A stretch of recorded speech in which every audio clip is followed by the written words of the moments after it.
Suicide Squad has a good night, but Disney might not. We'll talk about both of those things and a whole lot more this morning with filmmaker and actor Tom Konkle.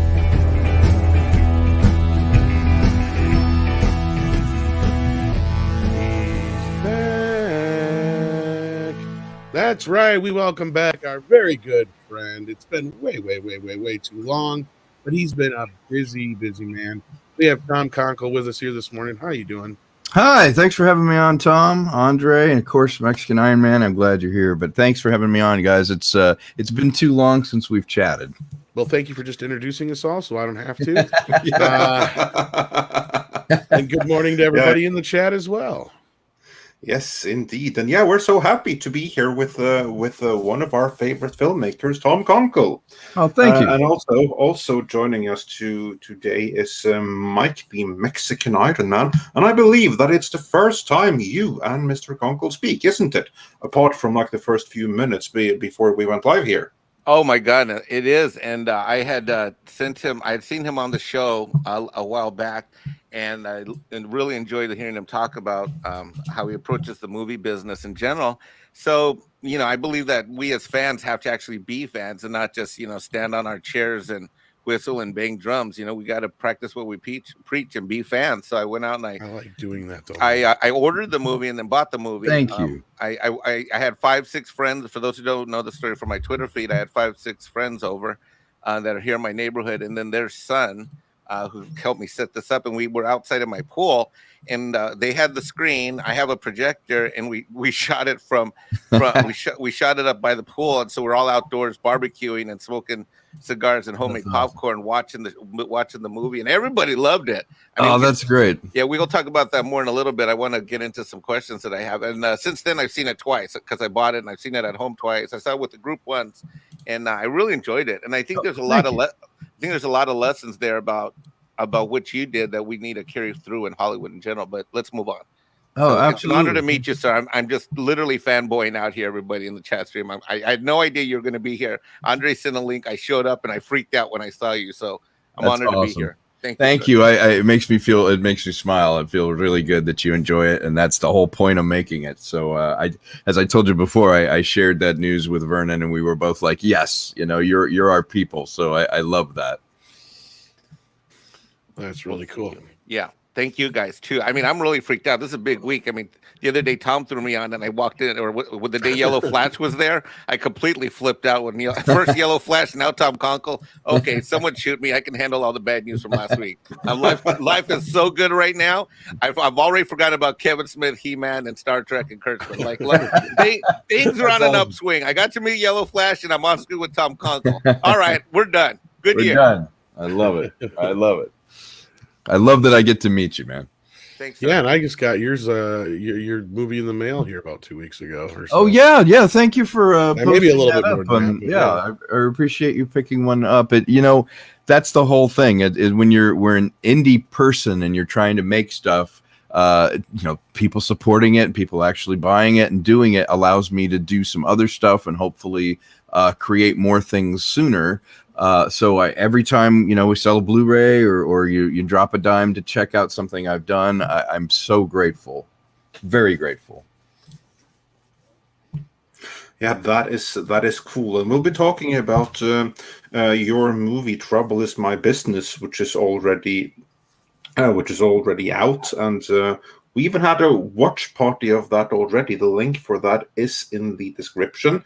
But of course, we're also going to be talking about some current news and hear your takes on that, which is also always interesting since you actually are a filmmaker. One of the things we'll be talking about is like this whole industry paradigm shift between streaming and theatrical distribution. We have like an example of that today with The Suicide Squad, which is opening. Actually, it was last night that it opened both on HBO Max and in theaters. What I thought was funny about it was they said, okay, we're gonna to make the theaters more exclusive. We're gonna have like Thursday preview screenings.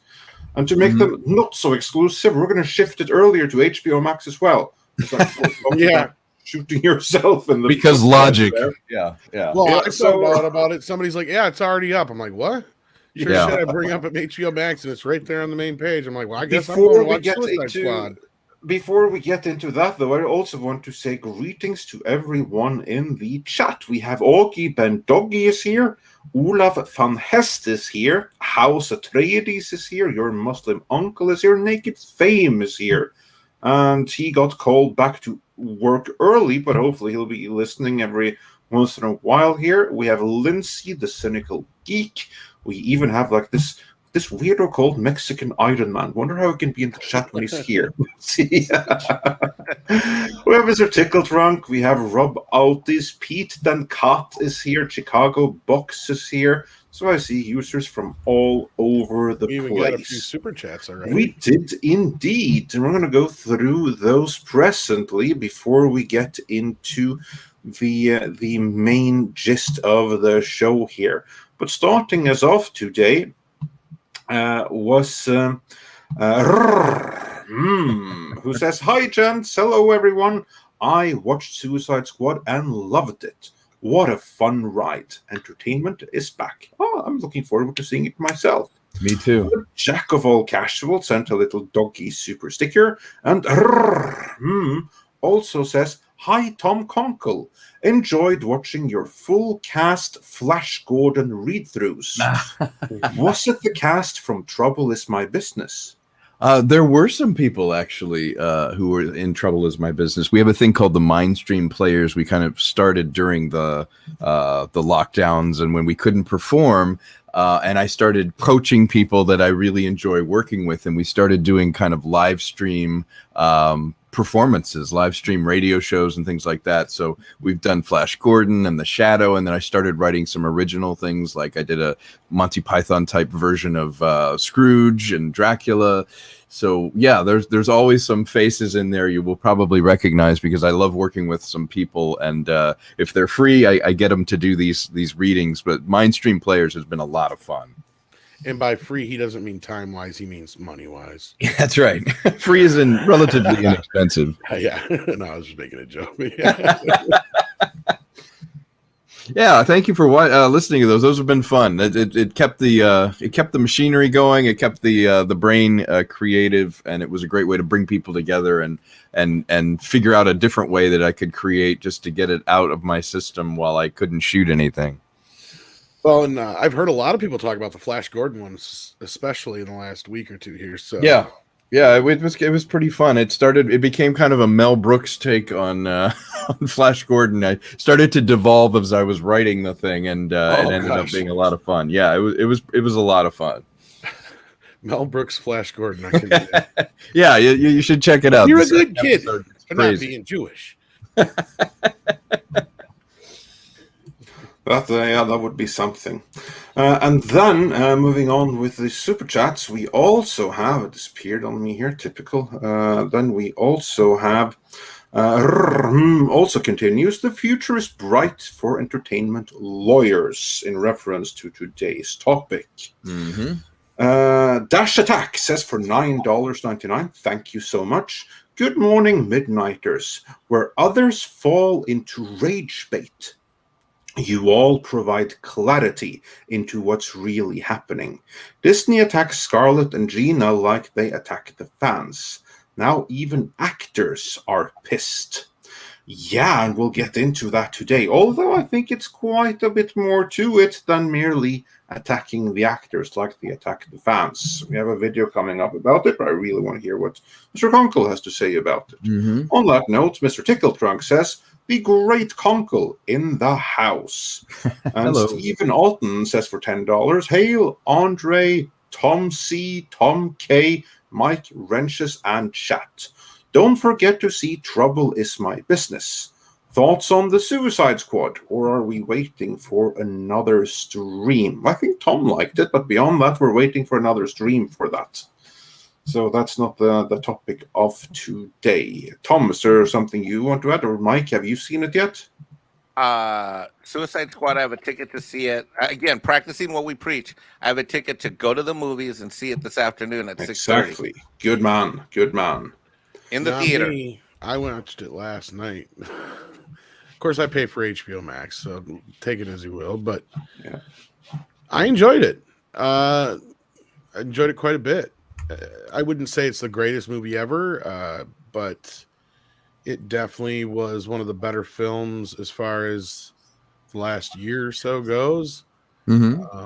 Great cast. Of course, King Shark steals the show.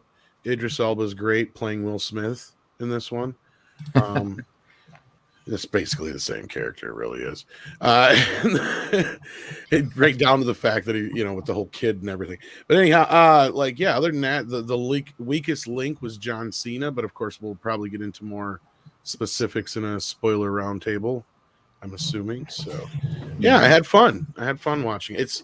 It's not your typical, okay, if you go in expecting something like Guardians of the Galaxy or even the first Suicide Squad, you're going to be let down.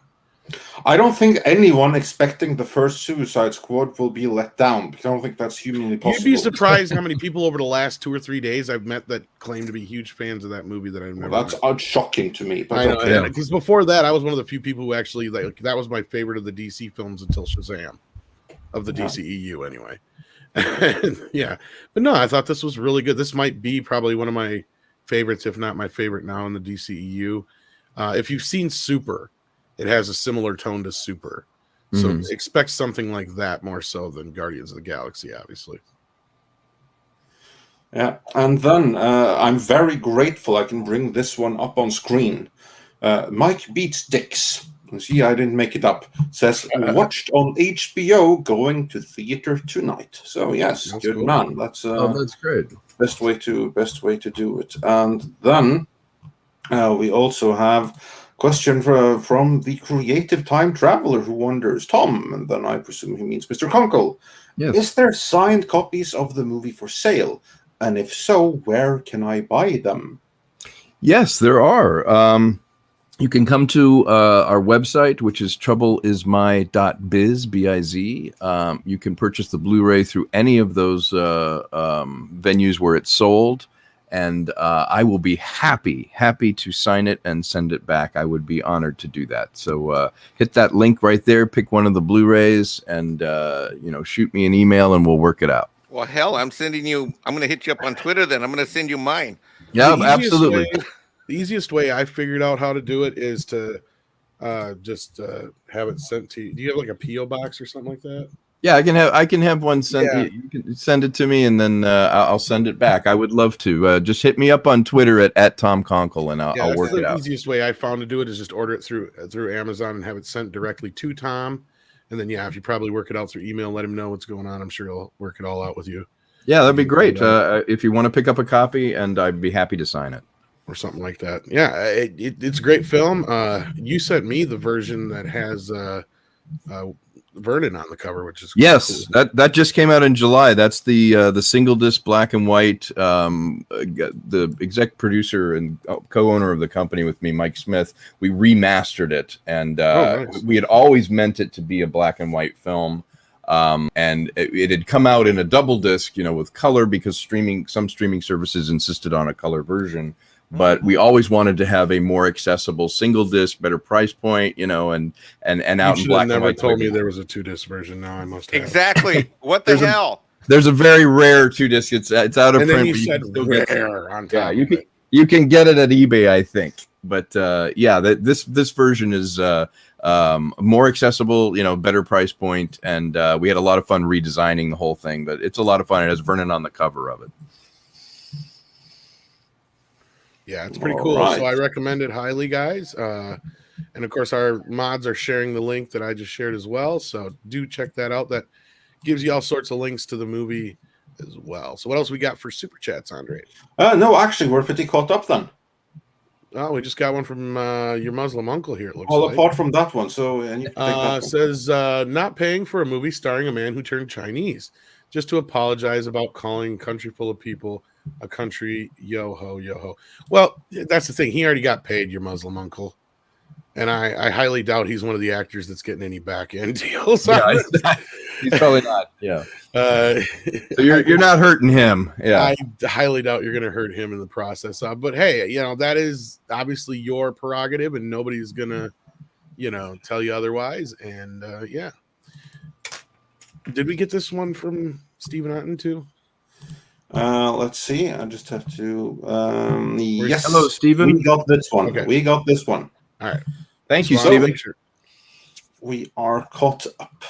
So yeah, speaking of Suicide Squad, they had a pretty good night last night. They had the biggest R-rated opening post-pandemic, with 4.1 million in preview sales for Thursday night, which is not a bad haul in the least, especially considering it was dropped on HBO Max early, as Andre and I pointed out earlier. Yeah. So yeah, that looks pretty good. It actually beat Demon Slayer's 3.8 million preview, which if anybody remembers, that had a pretty good run as well. So I think that's good news overall for Suicide Squad. What do you guys think? Let's start with you, Tom. Do you think that's a pretty? I think it bodes really well. I think, again, it'll draw into something that we're going to talk about later. Is the great thing about seeing a movie in the theaters, you're buying a ticket specifically for that title, for the people that made it, for the actors that are in it, the people that created it. So going to the theater is an endorsement of a particular thing instead of just subscribing to a service and it's one of many. And also the theater experience is different than just seeing it at home. So as somebody who makes movies, even my own stuff feels different when you're sitting in a movie theater, experiencing it with people and doing it. And it seems like a movie like The Suicide Squad, where hopefully you get some laughs and it's kind of a roller coaster ride. It's going to be a lot more fun making a day of it. And it's going to be more memorable than it just being another thing you watch on your sofa. So I think it's a great sign that it's doing well, given everything that's going on in the world. 4 mil is good. It got people, up and motivated, and I've heard good things about it. I like James Gunn a lot. So, yeah, I'm excited about it, and it bodes well that it did well on a Thursday. So, I don't like the idea of same day and date streaming and a release, but if you're going to do it, 4 mil's a nice start. Absolutely. Mecca J with a $5 super chat. Thank you so much. Wonders, how was Margot Robbie's performance as Harley in the movie? She wasn't bad. She was a bit overpowered, but she doesn't take over the movie this time around. Because, I joked a little bit. When the first one came out, should have been called Harley Quinn and the Suicide Squad, because it was really like her movie. But in this case, no, she's a part of the ensemble. Everybody kind of gets their little moments to shine. James does, as he usually does, is great with juggling multiple characters, and he gets a ton more to play with here than he ever did before. So yeah, I enjoyed it quite a bit. She was all right in it, so not too bad. That's always, for me, if I could just jump in, that's always for me the sign of a good director. When you feel like people that had potential, or some people that were uneven, like somebody really stood out in another movie or whatever, finding a good director is really finding somebody that lets everybody shine, finds balance, reins in some people that need to be reined in, and has that balance. And he seems really good at ensemble, comedic, edgy action stuff. Him doing like a Dirty Dozen film makes complete sense, because someone like Margot Robbie needs somebody who she feels free, but at the same time, as a director, it's like, bring it down or balance it with everyone else, because acting's about making the other people look good. The other people you're acting with, you're throwing energy to them, they're throwing it back to you. And I think part of his magic is he must create an atmosphere on the set where you're like, you know what, I'm going to go for it. I'm going to do it. And he gets positive feedback from the actors who are like, I think I get one of my best performances with him. That's what being a good director ultimately is about, is how you manage and encourage people. I just thought of at least 3 or 4 scenes in your movie, your last movie, that exactly is what's happening. We'll talk about it later, but that's it. Well, I did in the film. You're right. There was when the ensemble's there, like around the dinner table, right? The dinner scene where you basically have 2 or 3 of people coming in, and then the cinematographer, you're shooting the camera around.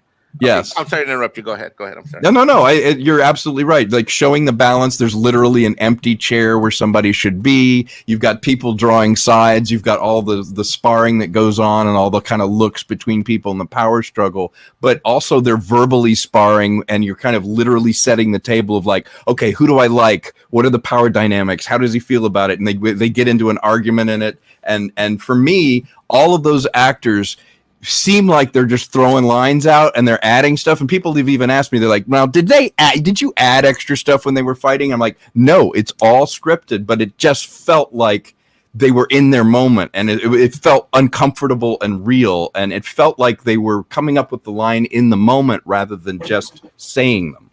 And that's a skill that, say, someone like you, someone like James Gunn, as a director, that's a skill you guys have to develop, I'm guessing, in order to get that from the actors. Yeah, it's a combination of, if you work in the theater and you understand creating the rapport, but it's about creating a thing where you have people's back. They know that if they throw down, you're covering them in a way that even with the sound off, the power dynamic between people from the camera angles, from who's in the frame with who, or how it's isolated, or when to pull back from people. And then they know that if they throw down something interesting, that you're covering them, that you've got their face, you've got exactly what they're giving you in that moment.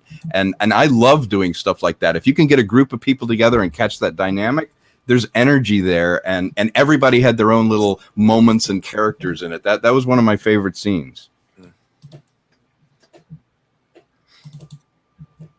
Yeah, absolutely. And we got another super chat here that Andre has to do the name of, though. Yes. Says, watched it at home, a reference to the Suicide Squad, but my girlfriends are planning a trip to see Suicide Squad in the theater, and we're wearing red. So yeah, it sounds like nice. she enjoyed it a little bit. Yeah, guys, watch out. Sound of it. STR Red Wolf, speaking of red, also chimes in, says, hearing from NPR that having this Suicide Squad being rated R was a better fit over the PG-13 with Harley Quinn and the Suicide Squad. Yes, Venom, take heed. Yeah, and I don't think that's been rated yet, and I've heard some rumblings it might get stuck with an R rating, but I hope so. I it sincerely looks hope so. too colorful for that. But no, like this movie wears its R rating with not just pride, but it just shoves it right in your face the whole entire time. Oh, seriously, Mike, prepare yourself. Like, wait. Did you just say? Okay, you know me better than anybody. You know me. You told Mexican Iron Man to prepare himself? Exactly. When somebody said in the chat earlier that it should be rated NC-17, I am surprised that it is not, or surprised, I should say, not surprised. I am very surprised it didn't get stuck with an NC-17 to begin with. The violence is off the fucking charts in this movie. Like, somebody gets ripped the long way in half. Let me put it that way. Wow. Oh, we had this. That shot has actually been in the Red Band trailer. Oh, yeah, was it? Okay, so you know what I'm talking about then. Yeah. That's just one of, from the beginning to end, it's a bloodbath. Moldovan Aline sends in, I think that's 10 South African rands, or what is that? ROM. Yeah, no, Moldovan Aline does not send South African rands. What is that? That's a Moldovan something. I have to check, but it's Moldovan. Yeah, currency. You gave a better one with something Moldovan. Like, okay, just got back from the movie, had fun, and was fun. Well, assuming you're not from the U.S., it's probably either pretty late or early where you're at. So. Well, it's probably not too far from my time. Like Moldova isn't that far away geographically. That's not a real place. Yeah, it kind of is. Yeah, it sounds like a city or a country that would be in a Marx Brothers film, though. It sounds like something you made up, or some in a Marvel film. Yeah, well, exactly. I assure you, gentlemen, that it's not. Then the currency is Romania. It's Romanian, though. Yes, it's Romanian. It sounds Romanian. So whether he is in Romania or in Moldova, it's Jason Raffello says Vigo ruled it. And anyway, that's something I really to him. Yeah. And okay, yeah. And he says that Romania. Actually, my name is like Moldova country. Oh, okay. So he is from Romania, but his name is Moldova. Okay, well, that's very cool. Love that name. Yeah, that's awesome. I've been meaning to go to Romania one of these days. I haven't really met anybody yet who didn't really like it, so I'm kind of surprised. Like, I've heard good things. It's interesting when you give an artist, you give James Gunn basically carte blanche. They wanted him to come over from Marvel. I'm sure one of the things he said is like, I want to make the movie I want to make. I want it to be R-rated. I want to go, crazy with what I have. And they're like, look, just do it. Just take it. Take our money and go. And it's exactly. Yeah. Exactly. They were going to be like, we want to stick it to moral and we want to get caught up. Yep.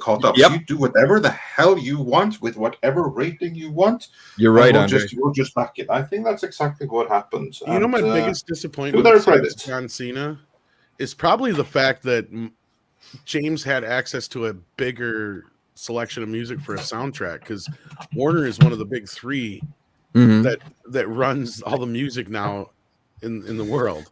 Yeah, that's true. Some of the music choices in this movie are good, but I dare I say that the first soundtrack of Suicide Squad is better, with both the classic and the original new hits. You just made the James Gunn cry. I probably did, because the new songs in this movie don't stick out at all like a couple of the newer tunes did in the first film. And the classic selections, though good, not nearly as good as the classic selections in Suicide Squad 1 or the Guardians films. There are some good tunes. Yeah. Don't get me wrong, but they're kind of like, yeah, you could have done better than this, James. I expected a little bit more out of the soundtrack. I mean, we got like Kansas with Point of No Return and, you know, All My Friends Are Dead and a few classics like that. But other than that, it was just kind of like, it didn't quite. But if there's so much action happening, does it really matter as much? To a point, yeah, because I felt like there could have been more to the music. Like, because he plays with the music a lot. Like, this movie plays with a lot of the visuals and the sound more so than any of his films or the previous DC films. Like, I mean, it has a lot of fun with that kind of stuff. So, I mean, again, I hope everybody enjoys it. That was my gripes. That's like my biggest gripes. And that's the more piddly shit gripes. I mean, that's about all I can really say about his bad wise of the movie. Well, that's about as generous as you usually get. So true. Mr. Konkle, what is it in terms of like movie music? How do you directors approach that type of thing? I mean, to me, I don't know how much creative control or guidance, or I mean, it would seem like you guys have your hands full with the on-screen stuff, let alone the music. But how much of that factors in? Music is so important. I honestly, not only do I edit listening to music or music that might influence the rhythms of it, but you hear songs in your head or soundtrack. You know, I'm a freak for movie soundtracks in general, both instrumental and, you know, songs and things. But yeah, it's vital. Music makes the movie so much better. It elevates the visual. I mean, it's the difference between driving in your car in dead silence and driving in your car with some music playing. The drive is a lot better with the music, and so is a movie. The first time you marry music to a movie, you get, if you're doing it right, you get goosebumps. I'm thinking about the music before the movie starts, and you hear it in your head. With someone on James Gunn's level, he has his own taste, and then what they usually do is they get people to canvas and go and find, you know, it's like, is the song available? Can we get this? I'd love to hear it. And often you will play it back either on set, or you'll temp track it into the cut and see how the rhythms of the music influence the images or the flow of the story. You know, somebody like him who clearly loves, you know, pop music, especially, you know, power pop and music from the 70s, 60s, 80s, 90s, whatever. He is probably listening to that music when he's writing the script. Probably writes it in the script like Tarantino does, I'd imagine. Yeah, because that's part of the language of the film, is that rhythm of the music. He's probably listening. I listen to music all the time when I'm writing scripts. So I think music is not an afterthought. It is intrinsic. It's actually one of the three things that's going on. There's the script, there's the visual script of the visuals, and then that music is also another script, another timeline, a rhythm to your entire movie. Movies and editing, one of the things, you know, musicians understand this. Editing is musical. You know, it's about the breaks. It's about the beat, the rhythm. It's like buying yourself the silences and all the things you have. So it's all music. And then if you think of a song that you like, or some, like using your example, so you have some favorite songs that might be in your head for a scene that you're writing or rewriting or getting ready before production. Do you then have somebody that goes and secures those rights? Is that something you have to do, or there's someone that does it for you? And you know, on an indie level, often you are the one reaching out. You find their publisher, you find out the availability. I used a song in one of our trailers and reached out to the people that did the song who have the publishing rights. One of the reasons it can get hung up is, I don't know if you remember the original Heavy Metal movie. They used a bunch of songs that then they couldn't clear later for home video release, and it hung the movie up. And sometimes you have to replace songs in movies. Oh, I hate that. Yeah, you have to clear it first. So yeah, you're absolutely right. Someone like James Gunn has someone, if you look in the credits, who literally their job is go find these people who own the rights to this. I really want to use this song, but some people say no, which is surprising. But usually if it's a song, that hasn't been elevated in a while, they're like, yes, let's work together, put the song in, because it can put that song back on the map. Guardians put a bunch of people, turned them on to bands that, a lot of people in that generation hadn't even heard before. So I think that on all levels, you're always reaching out and going, look, I would love to make your song part of this. And it helps them as an artist. Sometimes they don't give you the publishing rights. Like they'll hang on to that because that's where the money is made. But they'll license you the song that you can use it for 50 years or 40 years. You'll be able to use it in this one context. It depends on the deal, and it would be interesting to find out, how James Gunn approaches it is like, does he have it where, look, I'll put you on the soundtrack, I'll cut you in, but I want the publishing rights. There's a whole sub business going on there. But I can't imagine it doesn't help the artist, because with Spotify and everything not paying anything, this is probably a good place for somebody that's got a great song to make money. Oh, it's one of the few times they can make a nice chunk of money, as long as, like you said, if you're a part of the publishing rights. If you're unfortunately somebody who has a shitty deal, then you're not seeing much of anything. But no, you're pretty much, from my knowledge of it, it all depends on how the production actually goes. But like in some situations, you're stuck with some producer who's actually producing the soundtrack, and you get a bunch of pop hits shoved in your face, and you got to pick. Yeah, I bet sometimes you get lobbied by songs. I've had somebody come to me and go, hey, okay, this is our library. I need you to pick some songs to put in the piece that you're doing, I can't remember the name of the director, but the movie was Drowning Mona, and he was bitching about the fact that because the studio at the time was just getting started and they didn't have the money to pay for all the songs he wanted, but he wanted like a bunch of Three Dog Night and other songs in there. They allowed him to use re-recordings because they were cheaper. So basically, when you go to the store and you think you're buying a greatest hits album of a band, and you get home and you realize, oh shit, it's the band, but it's 40 years later and they sound like they're 40 years older because they've re-recorded all their favorite hits. And that's what he got stuck using. So sometimes you'll get stuck in those kind of situations, but or sound alike. Warner, with Gunn being Warner and having the music selection he had access to with Warner Music being one of the big publishers now, I'm sure he had a ton of shit he could select from. And I mean, I'm sure he picked whatever he wanted for the soundtrack. I mean, it's a great soundtrack. There's a few songs I noticed that aren't on the actual CD itself, but it's not like they're that hard to find. Like the Kansas one, for some reason, isn't. Probably they have a separate deal. And separate license and all that shit. But all the Warner hits, I'm sure, are on there. But as you know, like Warner owns the publishing rights to like a lot of Prince's old music up through, ZZ Top and a bunch of others, I think. So, there's tons and tons of music they got under there. And otherwise, Sony runs the rest along with Universal. So those three companies run all the music in the world, basically.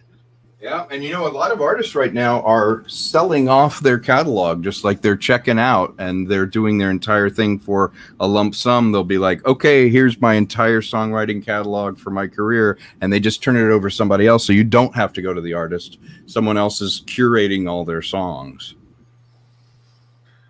Yeah. So anyhow, I enjoyed the film. Hope you guys do too.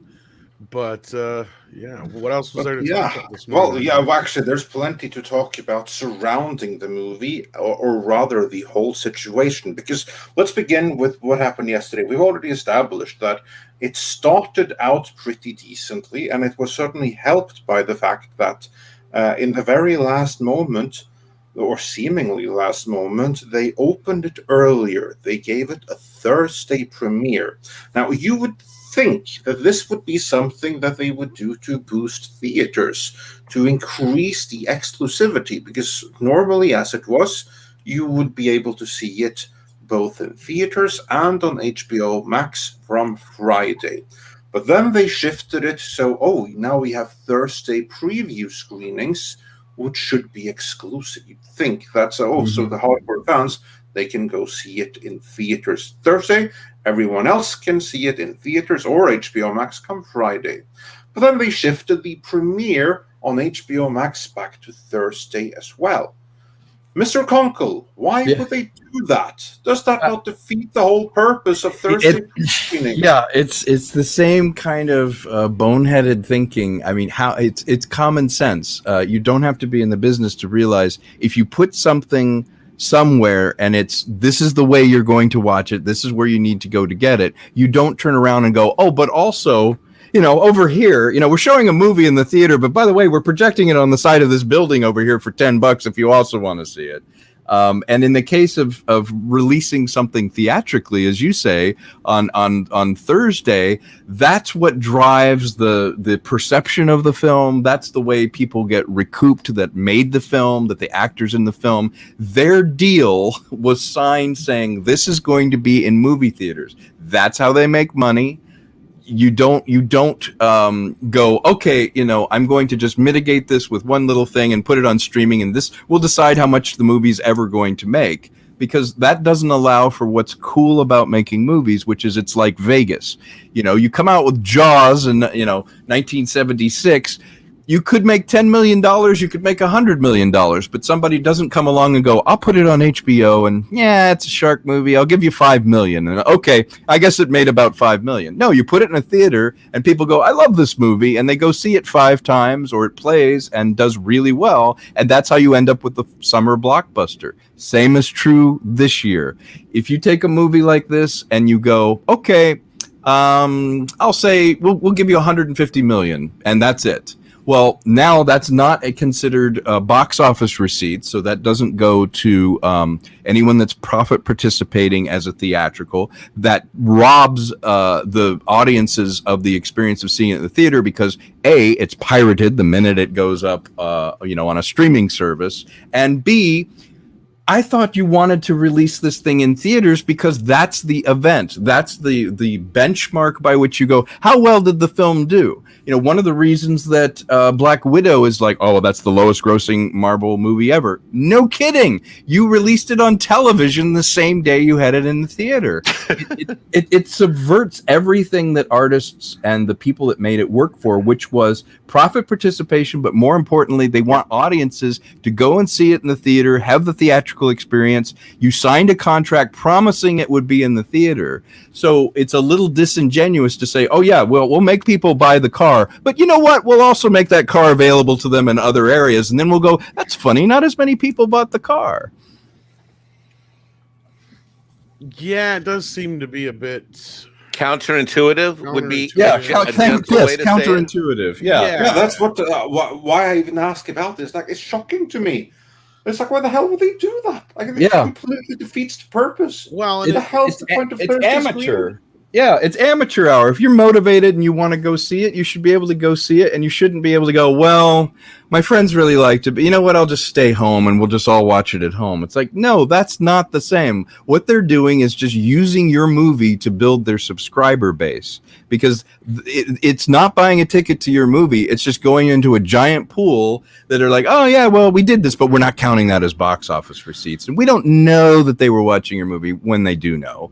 And the problem is they're using that now as an excuse. Like the reason they shamed Scarlett, we're like, oh, what a terrible person during the Troubles. She wanted to have a theatrical only, and look how much money she's making. It's like, she deserves it. She made you billions of dollars. You signed a contract saying we will release this in theaters first. And then they're like, yeah, we're not going to. Sorry. Well, yeah, that cost you $50 million in profit participation. And not just for her, for everybody that has a contract that says we will get proportional to how well the movie does paid. You turn around and go, wow, it only made about half or maybe a third of what we expected. I guess we don't have to pay you. Well, that's great for the distributor and terrible for the people who made the movie, because, okay, it cost $200 million to make. You licensed it for $200 million to, all the streaming services. That's all it's ever going to make. You're never going to see $1 billion movie because everybody can just watch it at home.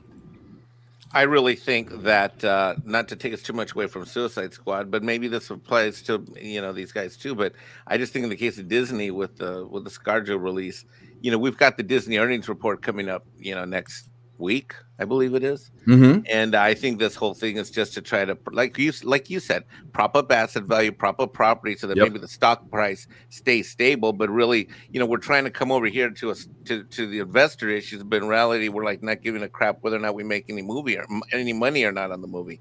Exactly. Because they're like, oh, you got paid, and frankly, they're saying, well, your movie's a loss leader for us. We propped up our stock, we got more subscribers. Too bad you didn't make any money on this one, and it's sort of like. So was Jungle Cruise released, Tom? Was it released on Disney Plus? Because I don't have this. It was. Yep. Yeah, it did about 30 million on Disney Plus and did about the same in box office, from my recollection. And the problem with that is now you're capping it. You go, 30 million, man, that's great. Well, it's not great if you spend 150 plus. You thought you'd make your money back. You need to make double. It needs to make 300 to break even. Yep. And then you need to make more money than that to actually be in profit and actually get paid. So something fascinating happened to me because I've gone to the movies now. I just decided I'm going to go back to how it was. I've said this before in other Midnight Said shows. Most of my life definitely in the last couple decades, I have almost always gone to the movies twice a week, at least once a week for decades. Yeah, at least a couple decades. It's just something I would always do. Usually on a Thursday or Friday, almost always on a Sunday afternoon. If I didn't have the time to go on that Friday, then I'd go Monday. Wednesday is usually my day off. So I've been to 2 movies in the last week, and I'm going to see Suicide Squad in the theater today. And when I saw the Jungle Cruise thing, it really surprised me because the people that were going were couple. I didn't see anyone taking their kids there to a Disney movie, and there weren't that many people there. There was many people going to see that as the movie I saw, The Green Knight, which was just an awful experience. But I didn't. I expected to walk in and see, and there were probably 30 people there, couples, a lot of couples, but I didn't see. Date. Yeah, a lot of dates, but I didn't see. I think there was maybe 2 teenagers in the group of 30, and it really stood out to me because it was being the Jungle Cruise and all that. I just thought it really stood out. Well, what's weird. Probably happening. All the parents are getting together and going, "Hey, I've got it on mine. Why don't you drop off Johnny and Sergio and all these guys, and we'll just have them all watch it, tomorrow night." And you bring over 10 kids, and they all sit there and watch it in the living room, and they send them home, and they didn't buy a ticket to the movie. The movie is not going to make the kind of money it is, and if the kids like it, they're like, "Hey, can we come back over and watch it again?" They don't buy a ticket. And then you look at the box office 2 years from now, you'll be like, oh, yeah, Jungle Cruise, that didn't do so well at the box office. No kidding. And everybody that made that movie, when they signed that paper, like, hey, I'll make the movie, they were saying, we'll make the movie, and if it does well at the box office, we'll get paid. We'll get some profit. We'll make some money, in our company so we can make more movies. And now they're going, oh, sorry, didn't make any money, or, oh, it just broke even. But thanks for the movie, Well, this is nothing new in Hollywood. Like it's always, but you had the chance of a home run. That's the difference. The difference is, can you imagine if Endgame had come out and they were like, yeah, okay, we'll give you $300 million for it and we'll release it out there. It would never have been $1 billion movie, and also it wouldn't be the event. It is not special. Nobody's recollection is like, gosh, I remember the first time I saw that movie sitting in my living room doing the thing. No, you always remember movies like I went out with my friends, I went out with my friends and I saw this movie and we had a great time. We talked about it after the thing and we were at the ArcLight and we saw it in this beautiful theater. Though that's what an experience is. You don't remember, oh, yeah, I did a play in my living room. No, you remember, I went to go see this great play in a great theater, and I saw all this. That's what makes it special. The reason we don't talk about these things is we're making them so disposable that it's like, oh, yeah, Tomorrow War's out. Well, I could either watch it now or I could watch it 3 months from now. It's a premiere to me. Whereas if a movie comes out, you need to see it so you don't see it before everybody else, and you see it that weekend or you see it that week with your friends, and it's a big deal. You remember it, and it's a marker. It's something to talk about. It's not just another piece of content, which I hate. I hate that term. I hate looking at it because it reduces every experience to a thumbnail. Right. Yeah, And and I then was I had forgotten, since the last time I had seen a movie in theaters was back before tax season last year in 2020 and pre-COVID, pre-coof, whatever. Yeah. And I had forgotten what the experience was like when I went. So I Yeah. went to The Forever Purge was the first one I saw. Green Knight was the second one. Today I'm seeing Suicide Squad. This is all in the last 7-9 days. Right. And I forgot. Yeah, and don't get me wrong, Mr. Konkle, I have like an amazing home stereo system and video and big screen TV, 4K, the whole. I have every bell and whistle that anyone could want. But you know what?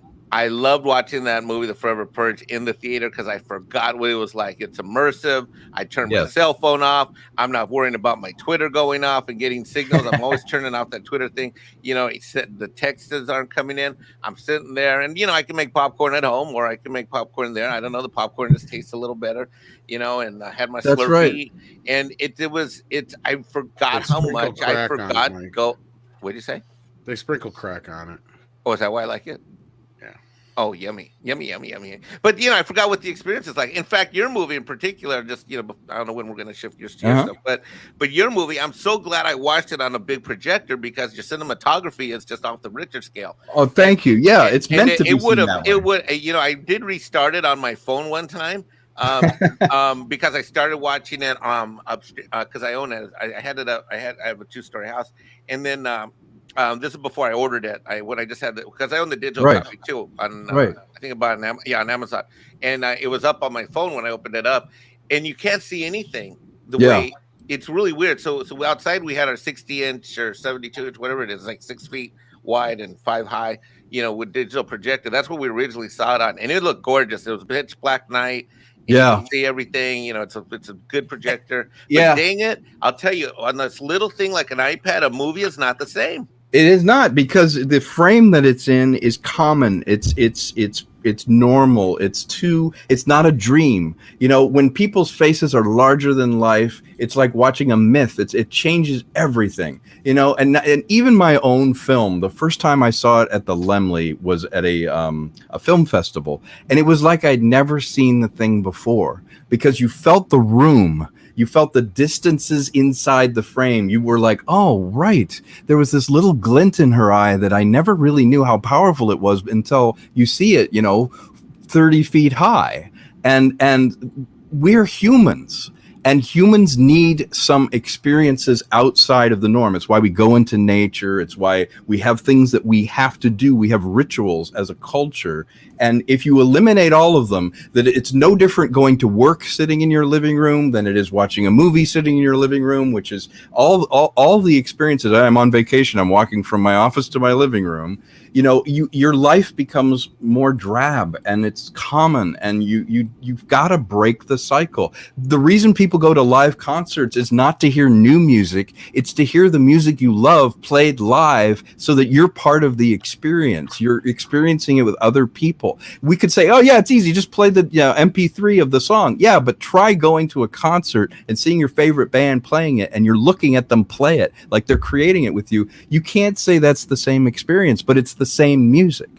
Wow, that is so timely that you said that, because there's this video, it's called Ibiza Pops. I'm into house and electronic music, always have been, and they now they created an orchestra, and they've been showing these concerts online for a couple of years. And just this morning, they released that they're having dates, but they're only in the UK. So when travel restrictions ease, I want to go see these guys. I've seen this live stream, this 1.5-hour concert, probably 10-15 times while I've been out doing work or working out or whatever.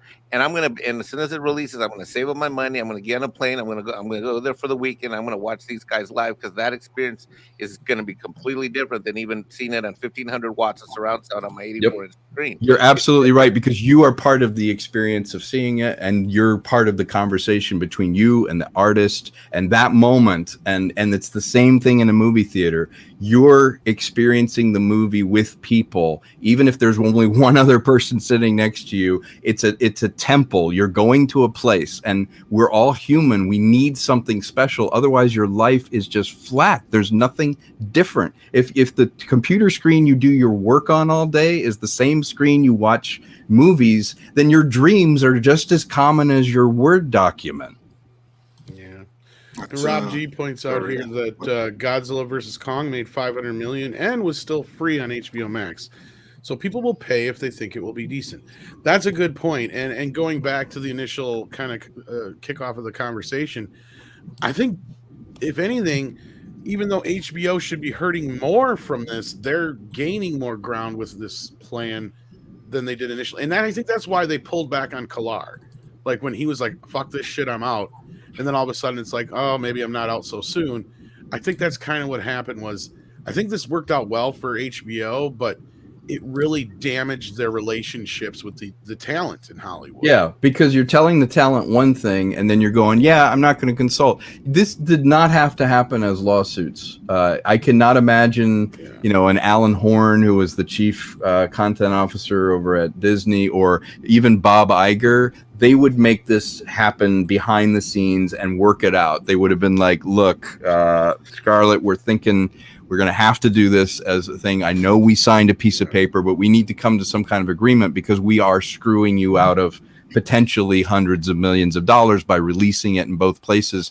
Even if it makes money on the streaming thing, streaming money is not the same as buying a ticket money, and it is not counted the same by the unions. It's not counted the same by the accounting department. So you can say, oh, yeah, we eventually made money in both places. But when you look at box office, you don't include streaming. And you also don't include that in residuals and profit participation, because the deal you made was it comes out in the theater.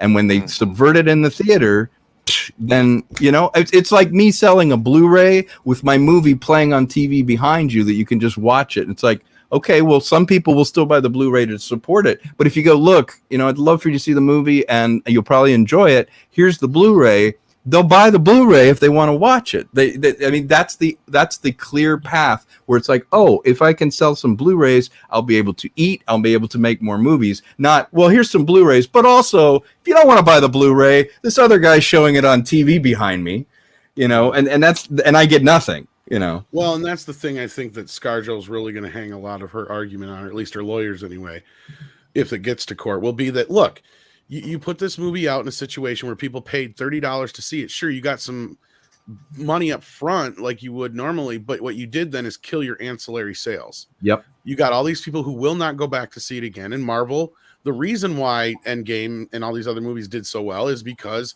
people went to see it 2-3 times. Yep, exactly, Tom. And not only that, you have the situation where all these people now that bought it on Disney Plus are not going to go rent it again on Vudu or Amazon when it comes out, and they're definitely not going to buy the Blu-ray or the digital copy now because they already own it. And then it'll be for free in X amount of days anyway on Disney Plus. Yep. So anybody they shot themselves in the foot. They killed the people that made the movie. Bit of momentum they have. Now Warner, on the other hand, is handling it a little bit differently. I don't know if I'd say smarter, because I think they should. They're not doing. Well, actually, I would say that they did do it smart, because the first thing they did was that they saw, okay, we're going to have an issue with all the actors and everything like that have gross box office points. Now, I'm sure that there must be something in those contracts which gives some kind of leeway, some kind of force majeure clause or something like that. Because if there wasn't, I imagine we would have seen a ton of lawsuits already. So I imagine there must be something like that. But anyway, HBO Max or Warner, they did not the decent or honest thing, but they did the smart thing. And that was they singled out Wonder Woman, which was one of the first movies this was done with, and which was like a very prolific female movie. You had a female writer and director, and you had a female star in it. And what they decided was that we're not going to have these people complain. So they pretended that movie did $1 billion at the box office, and they paid out their bonuses thereafter. They did it in full view of the industry. Like, look, we paid off the women. Now everyone else, you shut the hell up. Right. You have nothing to complain about. You're exactly right. White men. Andre, that's correct. And that was a savvy business move to do. It's like, look, we'll assume it's going to do what we predicted it would do, which is, a runaway hit. We're going to compensate you. The problem now is they're going, well, now we're running a little low on money, and someone just brought up the point. Yeah. Okay. Godzilla versus Kong made $500 million. How much would it have made if it had not been available for 8 to 9 months on any streaming platform or HBO? We don't know. Could it have been a $900 million thing? Well, is 400 million something to sneeze at? No, it's not. And that sets the residual scheme for everybody involved. And the back end is how you keep a company in business. Yeah, you go, oh yeah, this actor got a huge payday. That's still not enough. Half of it goes to taxes, half of it goes to their management and their agents and their team. The rest of it, the residuals, the money you get back from the box office, that's what keeps the power on, the doors going, so that you can have people come into your office and make a deal and make another movie, and you have capital to raise to make a film. You cannot stay in business just going, well, we're going to predictively say that this is a conservative, what it's going to make, balloon payment, and that's it. Movies don't work that way. Movies are the surprise hit. The surprise hit's what drives you to do more. How will we know what movie's exceptional if eventually we say all movies are this flat rate, they're going to be licensed, and no more? And the rest is not transparent. We don't really know. We can say it's the most popular movie in streaming, but what does that mean? It doesn't mean it made any more money than the next thing that's on streaming. It just means, oh, a lot of people are watching it. That's nice. Yeah. Well, and that's the thing, you know, that's why I love movie math anyway, because even without the pandemic, you know, that's my favorite. Yeah. It always depends on who's asking. Yeah. You know, if you're the press or an investor, then it was the most profitable movie ever made, and no movie has ever made more money. But if you're somebody who actually owns any points, or you're the talent, and you ask them, it's like, I'm sorry. Or you're the IRS or something. Then it didn't make a dime. So sorry. It actually lost the contract. Money. It cost us a fortune. Yeah, it cost us a fortune. In fact, it wiped off all the profits from last year's favorite movie. One. And every single one, all of our movies lost a shit ton this year. It's amazing we're still in business. We're in business on bank loans only. Exactly. Besides, Peter Jackson and Kevin Smith, who have actually gone back to sue for their money. That's right. You have like Ed Sullivan, a guy who one of the creators of Bill and Ted, and who wrote on Men in Black. When the fourth film come out, he goes, "Funny, I can't understand why Sony's making a fourth film. Every time I ask him about my residuals for Men in Black, according to them, the first movie never made any money. In fact, it lost money." Yeah. Oh yeah. Yeah. So ask Frank Darabont.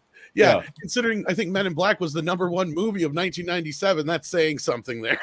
Yeah, and Mr. Konkle, the difference between, you know, you often people talking about points, gross points, and residuals. What do all those terms mean? Aren't they? They're not the same thing, I'm guessing, in terms of. No, they're not. They're basically benchmarks. They're goals, signposts that you will hit, and they are the incentive for having a theatrical film. If the film does well, people enjoy it, and they see it, you've built into your company, and sometimes you're the company, you know, you're the talent, you're doing it, or your production company. Your company goes, hey, if it does well, rather than this upfront payment, we will participate as an active partner in the profits that this makes. And more importantly, the benchmark that it sets, how it does theatrically, influences how all other contracts are made. You get a better contract if your film came out and it made $900 million at the box office. When you go to make your Blu-rays or your streaming deals and all that, your bargaining position is a lot better. But if everyone does a sort of, well, everybody makes 100 million, or everybody just only makes 150 million, then nothing is exceptional, and nothing within the profit participation is ever beyond the very predictable conservative thing that the distributor tells you, this is what your movie's going to make. Rather than the audience going, hey, I love this movie, I'm going to take this little movie and make it go crazy. Can you imagine walking with Napoleon Dynamite or a movie like that, like this little obscure movie, and going, okay, HBO, will you put it on? They're like, yeah, I'll give you 40,000 for it. Versus they put it in the theater, and people were like, oh, this is goofy, I like this, vote for Pedro, that's funny. And it ends up making millions of dollars and started the career of all those people, and they had points, so they can make more movies, and they can make a decent living. That's the difference. Well, the thing is, movies like Napoleon Dynamite are great examples of the type of movies that write the checks that make the bigger movies. Yep. Because that movie cost nothing to make. Yep. And it was like you said, a surprise runaway hit. Baby Driver and all these other movies, they're great examples of that, where they don't cost a shit ton to make. Yep. And when they run away with a hit, Joker. Yeah. I bet Warner's kicking themselves in the ass to this day Yeah. They didn't put more into that because they didn't get to see a lot of that $1 billion profit. That's that right. movie was almost all pure fucking profit. That's right. Jack shit to make. That's right. That's the thing they need to get back to, and I know that's the thing. That's why producers hate these superhero movies, right? Because they cost way too much to make. They don't make as much profit as a smaller movie does, and unless it's a hit, then the other sales don't really kick off. Which they get a lot of upfront stuff from licensing and stuff, but ancillary licensing and ongoing shit doesn't continue down the road because they if you don't make a good product, nobody wants to go buy the figures or the T-shirts. That's right. So and you kill all your momentum that way. You make a great point, and I think that goes back to somebody like Chapek at Disney, who is adversarial with the people that make the widgets and the things in his mind that somehow make this magic money show up. He's used to dealing with consumer products and theme parks and not people. Well, so he's not good with talent relations, and you want to make people happy. And as a daytime, I don't know if you know this or not, Mr. Konkle, but I run a tax accounting and audit firm for small businesses that my clients are all entrepreneurs and they like buying other businesses and building businesses. And there is a flip. One of the reasons I don't get along with people in my industry is because their rigidity. Accountants by nature, and this Chapek's a classic accounting personality. You can hear it on his conference calls. You can see it in the stuff that he's quoted on. He reads just like he came out of controller CFO school kind of thing. Exactly. And some argue that that's what Disney needs. I never thought that it's really what we really needed. There's an aspect to there's some great strengths about people that think by the numbers, but when you're running a creative company, if you don't have a sensibility, then it's how do I explain this? Like, do you want a fantastic chef with business skills running the restaurant, or do you want a numbers crunch guy that doesn't know how to go in the kitchen? Great point. And you cannot quantify creativity. You can't come up with a formula of this plus this plus this equals that. You have to have relationships with people. You're in a people business. It's as random as people are. And you can't just go, okay, I'm a numbers person. Let's reverse engineer what people want. Art doesn't work that way. Creativity doesn't work that way. Yes, you can be disciplined and creative. I wake up every day and I sit and I work hard to be creative. But at the same time, I don't go, if I do 8 hours, then the movie will be this good, And it's sort of like thinking like, as you say, like his accounting mentality means that he's breaking all the great relationships that make these things that you go, wow, where did this brain come up with this idea? That person getting pissed off because they feel like they were hard done by that. If you sign a contract saying I'm going to release it theatrically and then you don't, you think twice about doing business. And I deal with distributors. They're already, a lot of them, slimy and predatory. And to top that off, somebody at a top level like, Scarlett Johansson, who made them billions of dollars, and then they're like, yeah, we'll give you theatrical. And then they move her movie for a year. And then when it finally comes out, they go, yeah, you know what? We didn't want to just do that. So we'll just do this other stuff. And then all the stories come out, oh, lowest box office Marvel ever. She's like, are you kidding me? On my movie, if you were going to do that, just wait. Keep waiting. If you don't feel comfortable releasing it theatrically, please, don't make it available on television the day that it comes out. That's 2 years already. So like, hell, what's another year at this point? Yeah, exactly. If there was some hedging of bets that somehow they're like, oh no, things are so bad, we better just release it. No, you used my movie as a loss leader. You said, well, you'll make 200, 300. Sorry, that's it. But we got more subscribers. We got some money. That's distributor mentality. Going, hey, when's the next movie that you can give us? It's like, well, we need the dealership to have a lot of people in it. So can you give us all the cars for free? That is exactly what it is. Yeah. And actually, we got some super chats to catch up on. Sure. Yeah, we do. Done with those. Galen Hurd has chimed in on the Scarlett Johansson situation, so I'm sure you guys are dying to hear what she has to say. Oh yes, that should be Wait, who? Fun.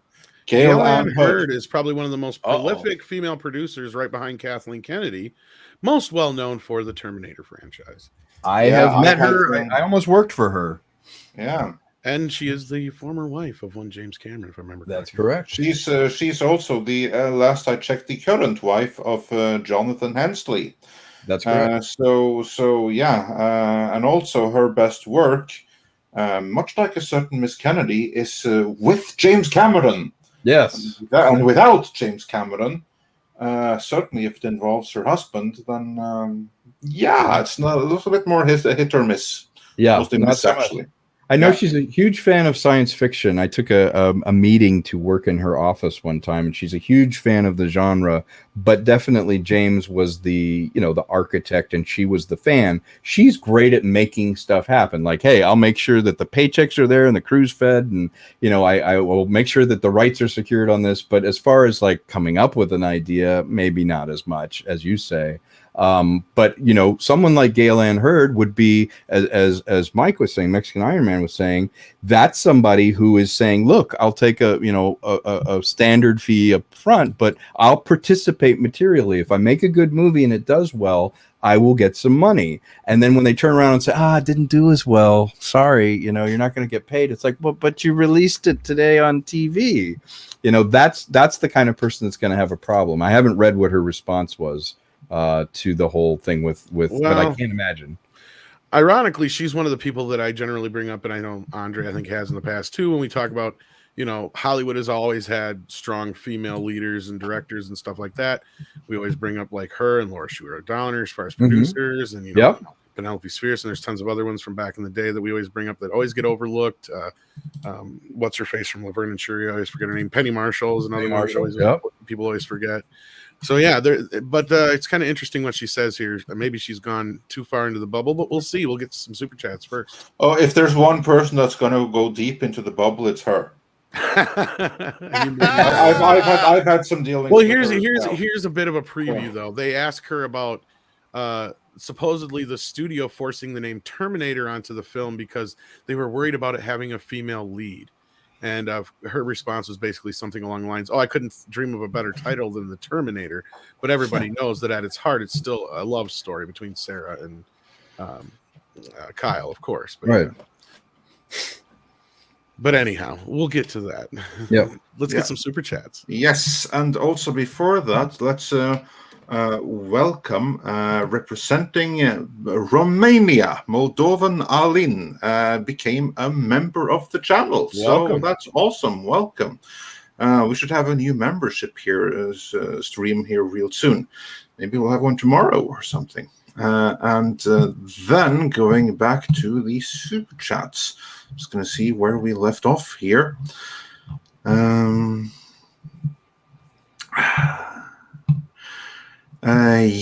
Here we go.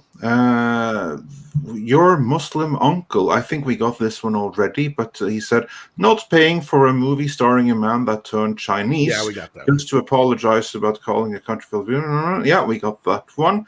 And Mecha J says, Tom C., how was Margot Robbie's performance as Harley in the movie? Well. And I said, yeah, she's a little bit overpowered, but she didn't overpower the movie. So there you go. Yeah. And then we have, did we get the one from STR Red Wolf? Hearing from NPR. Well. Yeah, okay. And then Moldovan Ali, he had fun watching the movie. Dashties says, in the oil industry, the company can project profits for the year. If they don't get it, they can claim a loss. Is Hollywood kind of the same? Actually, any business is kind of the same for that. You have a budget, and if you don't meet it, and it's below a certain threshold, then you can claim a loss. Well, having worked in, I'm going to say the oil industry is very unique. And if you're making that comment, it must be because, you know what, I worked in oil and gas. All of the accounting and tax, my corporate tax training was at ExxonMobil many, many years ago. And it's very different because not only did we have the ability to decide what or to plan our profits, but we also have the ability to design and manipulate them when I was there. And that I found out the hard way when we did tax planning, where we would, let's just say there was creativity when it came to entering in the temperatures of what the oil and gas was. Because if you change the weight, you change the cost. You change the cost, you change your profits, if you know what I mean. Yeah. Wink, wink. Yeah, So, exactly. you know, I mean, but, you know, there are some discussions that we've had about whether or not some of these numbers that Disney releases are valid or not. And I just think that's a different type of accounting creativity than what they do in oil and gas. Yeah. I think you're right. Also, the analogy is difficult. I think you're right, Andre. Everything is predictive, and you do have a budget, and if it's show business, but the oil changes with every single thing in the movie business. You're not selling the same oil each time. You're selling the alchemy of the right people at the right time, telling a story that people happen to want to see at that moment in history. So it's a lot less predictive. It counts a lot more. It's more exciting because it's more of a roller coaster. It's highest high, you'll do better than a business where it's, flat and steady, and it's low, you have, tremendous losses. You can lose millions of dollars over something that you made a gamble on, hopefully. And The Mr. danger. Yeah. PR matters. I'll give you an example. I was excited to see Black Widow was going to be the first movie I was going to go see in theaters, but once I heard her comments, which you can agree with her, you cannot agree with her, it doesn't matter. I still love you as a fan. But her comments leading up to the movie completely turned me off, and I not only didn't see it at home, I didn't pay to go see it in the theater because I'm just like, you know what? Screw this. I'm out. Yeah, no, I did not hear her comments, but I think she's fighting an existential battle, and you're absolutely right to choose. If she said something dumb, you're right. You don't reward that, but I think the existential fight, the bigger one that she's leading, is that for all of us that are trying to get our work seen and that we're swinging for those home runs or at least on bases, if you tell everybody, we'll get you to first base and we're all going to pay you the same and we'll all license it and it'll come out on TV the same time it's in the theater, you're going to see a kind of tamping down of not only the potential to make movies, but also you'll get even less risk taking because they're like, well, if we take a risk, we're not going to make any more money than if we don't. And if the movie's any better, it's still not going to make anything more like it used to in the quote unquote old days where you could have a home run hit. It's going to regulate it in a way that you don't want creativity regulated. You don't want to go, well, it's a little film, so I know it'll only ever make $5 million or $10 million. It's like, no, I made this movie to put in a theater so you can enjoy it, and maybe people will love it and go back and see it, and maybe it'll make 30 million, maybe it'll make 100 million. But to tell me right off the bat, well, we'll put it in the theater, but the theater's not the only option. Well, yeah, of course people are going to take it, and it's diffusing it everywhere. And to make a deal with me where it's like, Tom, you get paid for your theatrical release, but we'll also have it other places, and not tell me until the day, that's not right. That's not being upfront. And speaking of creativity, Mega Kurgan, I love this. Creative bookkeeping is the only creative. That's funny. That is so true. That is painful. That hurts. But it's true. It is. It's like when a distributor sends me a report and they're like, hey, we spent exactly the amount promoting your movie that it made. Isn't that weird? That right there in and of itself is one of the number one issues with Hollywood right now. Yeah. Like, go back, besides the fact that, at all the crap we've talked about, that is the one that I cannot fucking understand. Yeah. Is how we've gotten to this point where they are literally spending more on advertising these movies than actually making the sons of bitches. That's right. Well, because the advertisers are writing the white paper on what they are going to sell. The old paradigm was, we made these cool stories and these movies, you figure out how to sell them. And now they're going, okay, this is the way we sell things. So these are the kind of movies we want you to make. And then they spend all the money on advertising and the movies never make anything.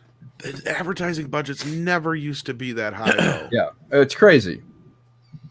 And advertising's never been more precise or able to be cheaper than it is on the internet. I mean, you don't even have to do big, huge media buys on the network. Go back to the first viral hit. The Blair Witch Project, I think, cost next to nothing to promote. Nothing. Yep. And they used all the best techniques they could to get it out. Now it's like, oh yeah, let's spend $200 million and on this movie, and it'll only need to make $500 million to make its money back. Yeah, well, of course, I think a lot of it is because they put way too much control into the hands of the marketing folks. Yes, and the marketing folks are deciding what gets made, and that's the problem. You're having the end user not involved. You're not having the creative involved. You're having the people that go, this is how we sell things, so go make things that fit into how we sell them. Yeah, because soccer moms in Uruguay don't like that, so get that out of the movie. No, Yeah. I'm saying that's the kind of shit they do, and Yeah. they've done. Even Robert Meyer Burnett, I've had this conversation with because they're also the reason where Blu-rays and DVDs have gone downhill too. Yeah. Because all the stuff that he used to do is Yep. now done by the fucking marketing department, and That's they have right. no clue what they're doing. All they do is throw EPK crap on there. They put together one of the worst covers you've ever seen, and Yep. then they wonder why isn't it fucking selling. Yep. Well, There's a I mean, reason some of us swear to custom covers. I'm just saying. I was waiting for you to get there. But I'm on the same boat. I'm in the same boat because these marketing guys, and that goes right into the whole thing too, is that's why these covers are so elaborate or whatever on certain other things too. It's like, dude, just give me a nice little box set with the original poster art. That's all I fucking want. I'm more worried about the content of the movie. I don't care if I got a big blown up face of, fucking, Ray Liotta or some shit on the cover. It doesn't matter to me on that part, but yeah. Yeah, well, they started. I had a company in the late '90s, and part of that company was doing the special features on DVDs and things. And I would go find these kind of things, or really made it worth buying the DVD because it's like, oh, I found this really cool footage that had never been seen before. All that, and then all of a sudden, this one company came out with a very standardized rubber stamp kind of, no, this is it. This is the play button, everything, and put that part of my business completely out of business. Now the marketing people do it, and they're not even into cinema, which I think is why some people still love Criterion and things, because at least those discs are made by people that love film. Yeah, I love the boutique companies, and Script Doctor makes another point here about the marketing. Not only that, but the cost to market a film internationally has increased more with more markets opening up overseas. With more markets come more costs and inflation. I was going to bring that up. I'm like, this has more to do with appeasing like China and all these other areas too, because then you add in all these budgets, and I'm sure that's another way they're getting the U.S. is getting screwed in a lot of this. You're getting screwed. Yeah, you bet. And by the way, hi, Script. I'm going to tell people I've been writing with Script. We just finished the first draft of, he's a tremendous writer, and we finished an action movie script together, and I'm in the process of getting it made. And he is terrific to work with, and it was a really fun process getting to know him better. He really knows story. He really knows the business. And we wrote together for the first time. We have a finished script, and it turned out really well. I'm really happy with it. Awesome. I can't wait. Yeah. And Jason, I think you reminded me of where a lot of this started. Okay, as far as before you get into the politics side of stuff, where that all got into this, where things became over bloated and all this kind of stuff, you just reminded me. Godzilla, the 1999 one. Yeah. That's where a lot of this shit started. That's where I believe they started spending a hell of a lot more on marketing the movie than they actually spent on the fucking movie itself. And the reason is because they knew they had a goddamn turkey on their hands, and they had to sell this bitch that first weekend before everybody got to see it. I know it. I guarantee fucking it. Because they sat down there like, oh shit, we've spent a lot of movie on this crap. Yeah, you're right. You're right. That's again, I was hoping during the shakeup of everything that some things would get addressed in the business, and maybe it is kind of a wild west that things are not working the way they used to. But it is a shame that the mandate of what gets made is by the people who should least be near the creative end, or what the fans want, or what cinema people enjoy watching. The people that sell it should be given, here, figure out how to sell this, understand this deeply, find a cool campaign, find a way to reach the people that would enjoy this. Not, we've got to please as many people as possible, here's how we're going to sell it. It is a reverse way, and it doesn't look like it's changing. I don't know what you guys think about that, but for short time, I think that unfortunately with studio films, they're going to be driven by the wrong conceits, the wrong kind of thinking about how you make creative things and how you take chances. I think that's going to be with independent films and not studio films.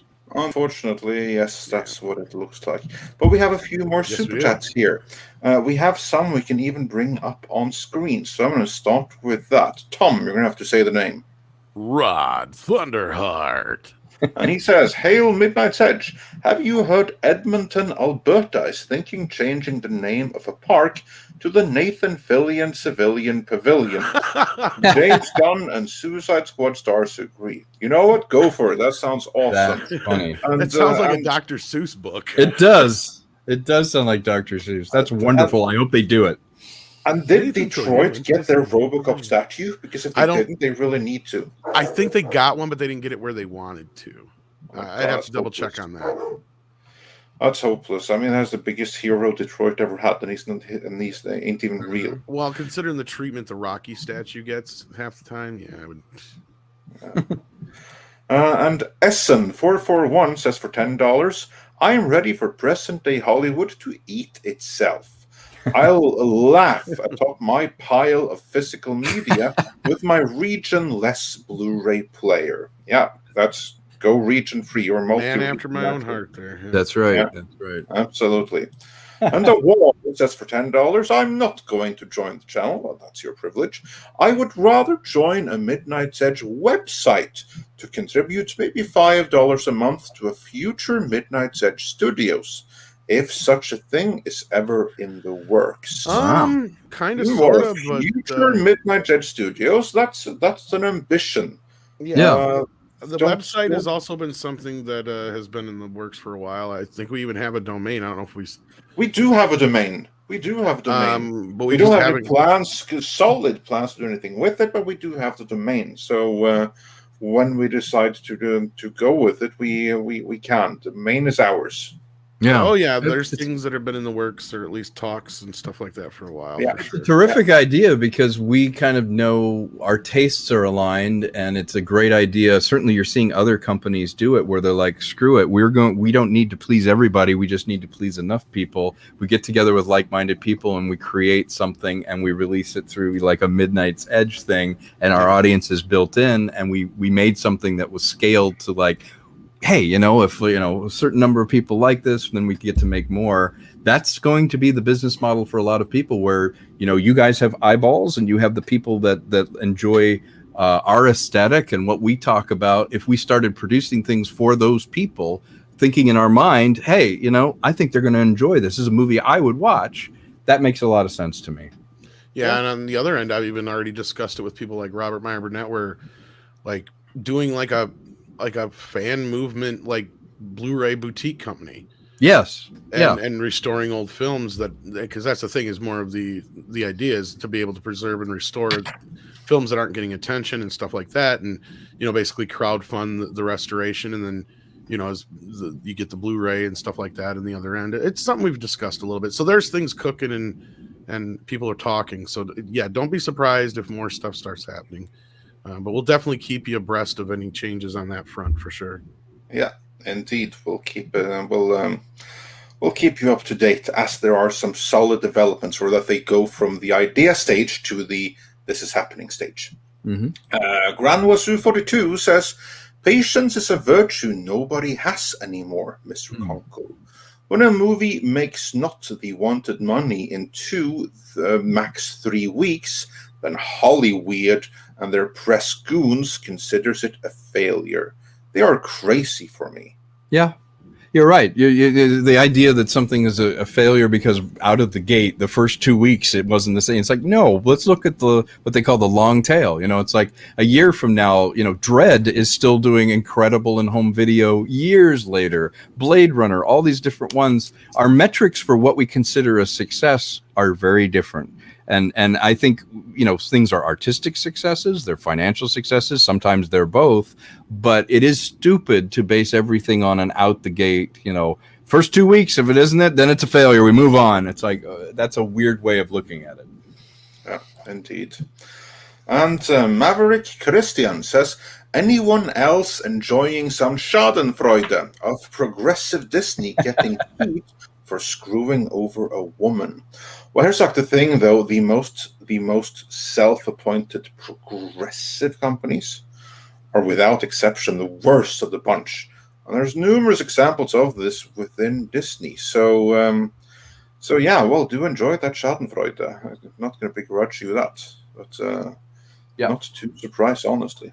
Well, isn't it funny? It's just like when male feminists get in trouble for always the ones that are harassing women. You find out years later, you're like, wait, I thought you were in our corner. No, you were just doing it to meet chicks. Yeah, of course. Exactly. I mean, we have like some other ones that also has worked pretty extensively with Disney. So, yeah. Like, Right. some very high profile Avengers directors and stuff that Yes, indeed. Yeah, who purported to be for women, and those are the ones you have to watch out for. Exactly. And then moving on with the classics that I can no longer bring up on screen. Rambam 3000 says for £10 Disney money shames ScarJo about wanting her contract honored. But at the same time, they're pricing their galactic cruiser attraction so only the rich can afford it. Well, exactly. Yeah, well, they want a new clientele.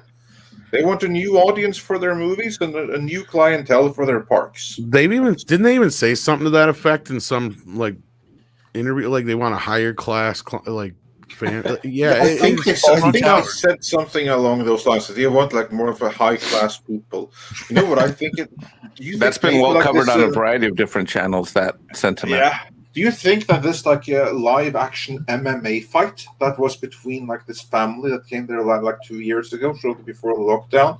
You had like this family that went to like this multiple tag team match against each other in full view of like this children's thing. And you think like that was at some point where someone was like, okay, we definitely have to attract some better audiences. Well, considering there was like 3 or 4 of them in like a couple months span, I don't know. If that I think I saw that. I think a lot of it too is just Disney is a bunch of greedy motherfucking bastards, and they're exactly everything they claim they're not. And combine that with the fact that they're recording, according to our good friend from 3PO, he's the parks are really over and inundated because they're open, and there's they have been, and they've been really hit hard with a lot of volume and mass. And again, with an accountant in charge, Tom, I don't think they care much about being the happiest place on earth as being the most profitable thing they can create. You're right. You make a very good point. And when you change that paradigm, it changes things in very subtle ways. Oh, trust me, I've said it time and time again. Disney as a whole, as a company, as a theme park, as all these things has become everything that Walt Disney stood against. Yeah. Funny how that works. It is funny how that works. It's like what's that old game Telephone where you go around the circle, whisper in someone's ear, it comes back around to you. It's nothing what you were saying originally.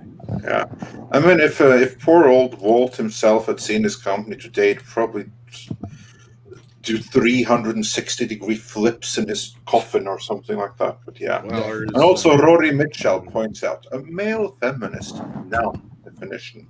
A guy who is told that all men are abusers and gropists and thinks to himself, yeah, that sounds about right. Yeah. Of course. Yeah. So on I'm yourself, a man, therefore I should be. Yeah, right. Yeah. Exactly. It's almost like they say this shit so they have an excuse when they do this stupid shit, right? Exactly. It's like, hey, I'm on your side. When it's like, if you're just a man and masculine and normal about that, you can still be for women and still be a man and not necessarily be a feminist. But you should believe in equality and not one is better than the other. And I think a lot of people hide, what is it, a wolf in sheep's clothing? They act like they're their best friend of that when actually they're the most predatory. And then regular males get labeled toxic when, I don't grope or go after anybody or do anything like that. A man doesn't do that. Well, yeah, it's funny because it's. But we have a few more to go through here. Yeah. Granwasu42 says for €5, Hail Midnight's Edge. It was about time you brought Mr. Konkle back. He's so right with his takes and should be here more. I know he is a busy guy as well. Yeah, he's right. He's always welcome. So he just has to let us know when he has the opportunity, and Mr. Konkle is always welcome to join us. Thank you. I feel very welcome. I love being on this channel, and the only reason I've been away is, Tom's got to eat. I've been shooting and traveling. It's been a lot of that. Every time I check in with him, it's like, maybe I can do this day, and then it comes up. So I was shooting a couple of weeks ago, and I did 4 flights in 5 days, going all through the Midwest shooting stuff. So I was kind of crazed. That's how production is. You go into your little bubble and, you know, have to live, you know, out of a suitcase, and you're shooting like crazy. And then you get a couple of months that you can kind of relax and go, wow, what just happened? So I'm always grateful to get gigs. Yeah, that's cool. And then Dash D says, sounds like Hollywood has gone to the Mexican Iron Man School of Creative and Profitable School of Accounting. Oh no! So, yeah, well, I would say Mike is much too honest for that. yeah, no. Yeah. Mike is way too honest. Like, It ended up being one of the reasons why I love. Yeah, I exactly. mean, I'm not going to get into it, but there's jobs he's told me about that he's left because of conflicts of morals and shit. So I don't think. Yeah, he's never somebody who would get into creative accounting. I don't think. I Well, shut the down my concept entire is- Santa Monica office, which is Mr. Konkle is right there at 5th and Santa Monica. Oh, yeah. Okay. Right there down the street from that Japanese restaurant, and I know exactly what you mean. Yeah. yeah, it's a white building across from the YMCA, and I love that office. I built it. I put so much money in. I just couldn't handle what these production houses were doing and the things they were asking me and my staff to do, and it was a lot of money. It were some big checks.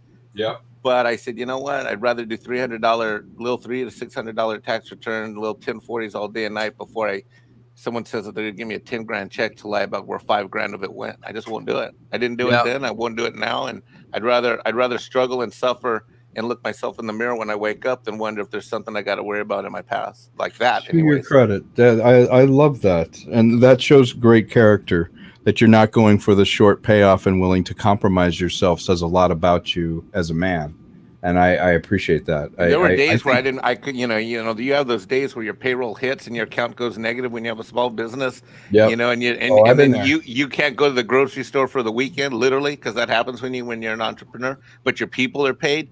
You know, I'll take that day any day over. I got a fat check, my people are paid, and I'm on a boat and going to fancy parties and crap like that, you know? Yeah, I think you're right. You know, it's all about being able to be at peace with yourself at the end of the day and look yourself in the mirror. And too many people are willing to make those kind of compromises. And I think, you know, it erodes their character. You die a little bit inside when you begin to compromise your values and who you are. And I think the problem is if you make the acquisition of wealth or money or how you can game the system, this or that is all you're about, then at the end of the day, you're less of a person. And I'm not sure what you're saving that money for. I don't know what you're gonna leave behind as your legacy if all it is like, hey, yeah, he got as much as he could out of something and he raked him over the coals. He took advantage of everybody. It's like, and you know, that's not living a heroic life. That's not living clean. I think radical honesty is needed. Well, not to switch gears too much here, real quick before we get to the next super chat. This was just posted on Twitter. Oh, we got a shot from the next. Nice. Season of Cobra Kai. Daniel is teaching Miguel. I love how good that show ended up being. That is such a nice surprise that they took it seriously and they tried to really write something good that had a reason to exist. But get it, guys. The original Karate Kid is teaching the new Karate Kid. I just had a fan moment. Sorry. I'm crying, Tom. There's no crying on midnight. Well, sometimes I do it, but besides me, there's no crying on Midnight's Edge. Yeah, but what do you do if you have Only to eye read- sweating. Yeah, only eye sweating. That's it. That's right. I sweat. Yeah, I'm not that's a crying, nice. my eyes are sweating. Yeah, we'll go with that one. And then we have a couple more to run through here. Next one is Willie Woodward wonders, do you think with the aftermath of this is that talent will decide to not do business with Disney and Warner or even start their own studios like UA, our United Artists? Mr. Konkle, what do you think about that? When Disney doesn't pay these huge back-ends, will they go and start their own company and go elsewhere to someone that will? I think it's a terrific idea. I think the whole reason that, you know, like a United Artists or something is at the end of the day, if you don't have control over your life and what you love to make, and I love to make movies, there's things you can influence, there's things that are out of your control, and then there are things that you can control. And I think the idea of a company where you can at least influence or control a little more of how your stuff gets presented, that how the accounting is done. You know, I want to reach out to fans of my stuff that they like, hey Tom, I like it, and I see some kind of feedback. You know, that feedback can be money, that feedback can be somebody going, hey, I really enjoyed it. When you put too many middlemen, middle companies between it does cause static between it, and it does allow for the kind of abuses that we're talking about. Another example, I don't know if you guys have talked about it, but you know, Gerard Butler is suing Millennium Films over Olympus Has Fallen, because Millennium. I'm not surprised. I just I heard haven't some about heard it, this. but, Yeah. Yeah, they claim that those movies made no money, and he went, "Why did we make 3 of them?" Exactly. Just like I said about Men in Black. Why are they making a 4th film when they keep telling me the first one never made no money? Yeah, it turns out, all of his producers and all the people that made the movie and like need to eat. Apparently, there's $10 million in their salary never got paid. They never got paid any of that salary to all those people. And Millennium Films is infamous for this. I don't know that again. Yeah, again. Yeah. Please keep this in mind, though, when we get to the quote from Gail Ann Hurd. Just keep. I definitely, but yeah, he's alleging fraud and breach of contract with them. And again, it's as was just said in the comment, it's the distance between you as the person making stuff, like making films and genre movies or comic books or whatever. The distance between you and the person who wants to, hey, I want to enjoy it, I want to read it, I want to check it out. The problem is the Millennium Films standing in the way. Yeah. Good point right there. Yeah. And then someone has a speaker on or something, so I hear my echo there. But moving, brilliant. Then moving on, Robert says, "Hail Midnighters, hey Tom Konkle. It's your fellow filmmaker from Oregon. What's the update on your new action movie?" That's the one that I've been writing. We just finished with Script Doctor. It's called The Red Circle. And if things stay open and we get things under control with the problems, as we call them, I hope to be shooting it end of the year. That and another horror comedy that I'm working on are both pretty far along in the works. And then I have another film that I want to do with Vernon, but we would shoot in Australia. So I really appreciate your support up there in Oregon. You've done great things about my own films and been very supportive. So I'm hoping to come out with a really kick-ass action film. Like, it's an old school 80s, 90s action film that has terrific people in it. So I'm hoping to have it come out next year. Yeah. And that just to 2 more before we move on, because then we're caught up to where we were before, not fully caught up, but to where we were. Michael Miller says, "Remember when Star Trek was cheap to make and profitable?" Well, yeah. It was relatively cheap. It was never like cheap, but it was always a costly production, but not like today, and absolutely profitable. So what you had though then was guys who knew how to amortize the costs. Yep. Properly.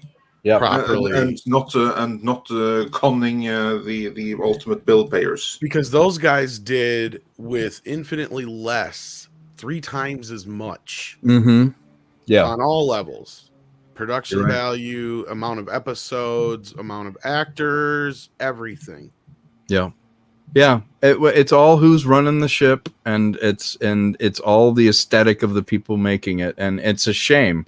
You know, we see all of our most beloved franchises and things that we've loved, stories that we've loved, either just crapped on or rebooted badly or just driven into the ground by people who frankly aren't even fans of it. It's just a thing they're ticking off on their resume, like, hey, I can say I worked on Star Trek. I don't care. And that I have a huge problem with, because it's a privilege to do something like that, at least like science fiction, at least like the show that you're on. It's just have some goddamn respect for it, at least. Yeah, exactly. It's like, it's weird that we have to say something so obvious, but we live in weird times. So I don't know if all hope is lost on all economics in Hollywood. The Forever Purge came out. It had a budget of $18 million. Let's see, I'm on my IMDb Pro right now. It's at 65 million. Oh, those kind terrific. of movies are always profitable. Yeah, That's I have to say I'm a big fan of like that general Blumhouse model. That gave us The Purge and a whole host of other stuff. I mean, kinda like those the are Conjuring real. series and stuff. Yeah, Conjuring 2. That's not Blumhouse, but still. No, but like, it's that model. It's like you make a real cool original movie and you make a whole series or even a universe of it, and you keep costs low. I mean, yeah, fine. So they've gone up from $3 million to $18 million in budget, but still, when you spend like 3 times as much promoting the movie as you actually did shooting it, or like 10 times much, whatever, then kudos for having some good fiscal control in shooting it. Ain't no way you can try to claim that movie wasn't profitable, because even in pandemic times, it still earned many times what it cost to make. You're absolutely right, Andre. Interestingly enough, if you look at it, you just see it stacking week after week after week. Of course, it's subject to the regular drop-offs that happen, but this is a movie that premiered July 2nd with a full cinematic and release. I believe it's on streaming as well. It is, and it's a cool original concept. So massive kudos! Like they made a whole Purge universe. That's right. With movies and TV series and everything. So yeah, kudos to them. Good job. I hope that Blumhouse won't lose their way completely, although they've taken on like some bigger projects that have been like not great for their image, but I guess that they pay the they'll bills. come up here if we talk about the Kurtzman South Park deal and all that stuff. Yeah, maybe they will, but before then, just to get caught up on we need to get caught up on some super chats. Yeah, Spider Unlimited says, "Don't know if my super chats work anymore, but here's 5." Oh, thank you. Well, that one's evidently it did. Thank you. Yeah, and then Rod. Oh, you have to say it, Tom. No, we got it already. Never mind. Oh, we got it already. Did we get that one? Okay. We but just because he likes to hear it. Rod Thunderheart. Yes, and we already got that one. And then The Wall says for $10, Midnight's Edge Studios could start out as a voice acting studio. The market is primed for any alternative to Funimation. Fan dubs on pirate sites are as good or better than Funimation productions. If you want to hear me do several voices, head on over to Mead. Tom, I'm putting you on notice. I would love to have you in one of the audio radio comedies that we do one time we record. If you would be interested in being in one, I'd love to have you in the Mindstream Players thing. I think that'd be fun. Absolutely. I think you'd be a blast. Has been pushing me lately to bring Marlon Brando back from the dead, and I'm just trying to wrap my head around that. Because one night on Mead, it turned into Marlon's observations for like 20 minutes straight, and it's just. I want to do a Western. There's a couple of Westerns that I'd love to do as a thing. I think you'd be great in it. Oh, I love doing just outrageous. Yeah. And should you ever need a Bond villain? Andre's good at doing villains. Of course. That's de rigueur. Yeah, we have to. And then when the actors need to stop by a taco truck in order to replenish themselves, boom, Mexican Iron Man is there. Y podemos hacerlo en español and in also English. I love it. I am a freak for Mexican food. I'm already there.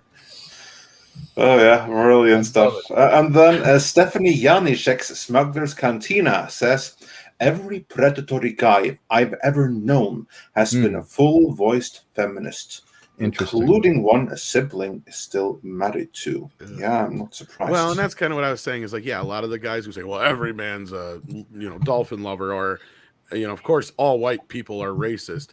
It's like those are clearly people who fucking think that way. Yeah, those are the people that judge others based on themselves. It's like the thief thinks everyone is crooks. You see? It's like the same thing. Exactly. Like they judge the world from themselves. So you have like those that preach the loudest. Well, they're basically just spurting their own character. Absolutely. And then Michael Millwood says for 35 South African rands, Tom Konkle, do you think studios will start making movies in-house again? Budgets skyrocket now when outsourcing product to third parties and paradigm has shifted. I think that's something that I've been thinking about a lot. The model, obviously, that we look at is, Netflix does a lot of in-house production. I think the studios made a big mistake, I think, when they started going out of house for everything they do. They have some deals with various artists, but they don't really make anything. They pretty much are distributing it. It would be interesting if you had good relationships with people that had great ideas, like somebody like Paramount, who has only a few things that really keep that company going, like the Mission Impossibles and those things. Paramount is ripe to, if they would just put their money where their mouth is and go, look, we want good stuff. If you have an original idea or you have some, book that you want to make, come to Paramount. We'll set you up on the lot and we will create an environment that's friendly to create that. Magically, I think you would start seeing a very fruitful new period where you're like, oh, Paramount's kicking butt. The problem is, will Paramount realize that that's what they need to do? Instead, they may sell themselves off, or they may cannibalize their library or something. But somebody that had that simple idea, I wish if I ran a studio, which I don't think I would want to do because I like making movies and acting and things. But if I did, the first thing I do is say, look, we need to go back to the bare essentials here, which is we're in the business of making entertainment for people, not in simply the distribution of said entertainment or treating it like intellectual property and content. And I would make those offers. Okay, look, hey, are you happy where you are? Come on over to Paramount. Let's make some Paramount movies. Let's find some original stuff and make it. And I would roll the dice on that, because I have a feeling, like your Blumhouse model, they don't need to, they're scalable. They may do a bad movie, like I think Fantasy Island or something was something they did, and they're like, oh, it's a no-brainer, we'll make money. Yes, that's not good. But their general business model is, let's make $3 to $5 million movies that turn around and make 50 million, and then we'll make more. And there's so many talented people that want to make a good horror movie that it doesn't matter who's in it. The star is not what drives the movie. It's the concept. It's the genre. Well, the problem with Paramount is they don't even want to make Paramount movies anymore. Exactly. Like that's yeah. I'm not even kidding. Like that's the whole thing with Star Trek is they don't want to make Star Trek anymore. It's not like exactly. It's not like we're sitting here just being like crybaby fanboys. No, they literally are sitting there going, no, that's why we want J.J. Abrams and Alex Kurtzman, is because we want to make Star Trek quote unquote cool. Right. We don't want it to be the boring old grandpa Star Trek. Yeah, we don't want the smart sci-fi cerebral stuff. We want something that's, make it more like Star Wars. Make it more like everything else. Yeah, make it more like an absolute abomination that has nothing to do with anything at all ever. Exactly. Yeah. Try that in the boardroom, right? Yeah. No, and it's across the board. It's on it's not just Star Trek. It's everything. And I've heard from a couple people like Paramount is, and you wonder why they can make the deals they do, like they do with Kurtzman, is because they are that fucking stupid. Yeah, like they're looking at it as Kurtzman is the kind of guy who can just push out tons of crap. Right. It doesn't matter if it's good or not. He is an assembly line. He is that guy that is basically McDonaldization of Hollywood, as I say all the time. He is that guy. He's the guy they want because he can do nothing but pump out garbage after garbage after garbage. And with these streaming services, it doesn't fucking matter if it's good. All it matters is if it gets you to sign up. And once you watch one or two and you go away, that doesn't fucking matter. They know they've got you now. Because that's the whole name of the game. And I've heard it from so many people from inside too. They say the same thing. They don't care if it's good. There's no incentive, none, to make it good. Script is another. He'll tell you, it's sad that he couldn't make it today, because he'll tell you flat out, there's no incentive to make these shows good because they get their deals up front. They get paid up front. There's none of the incentive value like there is with, like, you go out there and you make a show. You don't know if it's going to do anything. Next thing you know, you got fucking Cheers, or you got Big Bang Theory or something like this. That's this big, huge hit. Well, that's when the $1 million paydays come in, or the $10 million paydays, or the $100 million paydays when you get to some of the people like the Friends cast. And all that because it's worth it. They're making that kind of money for them. Yeah, absolutely. There is none of that anymore. They're killing that. That is going away. The only way that's going to happen is if you get those random runaway hits like Cobra Kai that are produced kind of outside of. Yes, because that was by passionate people. Yeah, by passionate people that actually want. They are the audience for it. They want to make something good, and I think I think that's an interesting thought experiment. If we subscribe to AMC theaters instead of buying tickets, if they sold a subscription and it was a flat amount, whether you went and saw one movie or the same, you did that. And that money that went to AMC is what determined what movies got made. Would the movies get better, or would they be more generic because you knew no matter what the movie was, you wouldn't sell any more or less tickets? It would be an interesting thought experiment to see if it changed. Because if AMC, is the place you go to see the movie, but you pay a flat fee, you don't reward excellence, does the movie have to be any better or worse, or does it just have to be something showing? It would be an interesting thought experiment to do. That my membership with them, I had was it the Regal Cinema one or the one? Yeah. But I had because I told you I've been going for years and years and years. So I had that, and I was using that for a good year and change before the pandemic hit, and it worked as a great idea while there was constantly different good content coming out, because I'm somebody that was already going twice a week, and you're getting discounts on popcorn. What would normally cost what normally I might be spending, I don't know, $15 or $30, maybe 50. Well, okay, so with the date, so $15 to $20 I had, including me and a date. So it's maybe double that, and then the tickets. But they give you so many coupons. It was really working out great for me. Yeah, and there were other people that I could see that were doing it. My sister did it.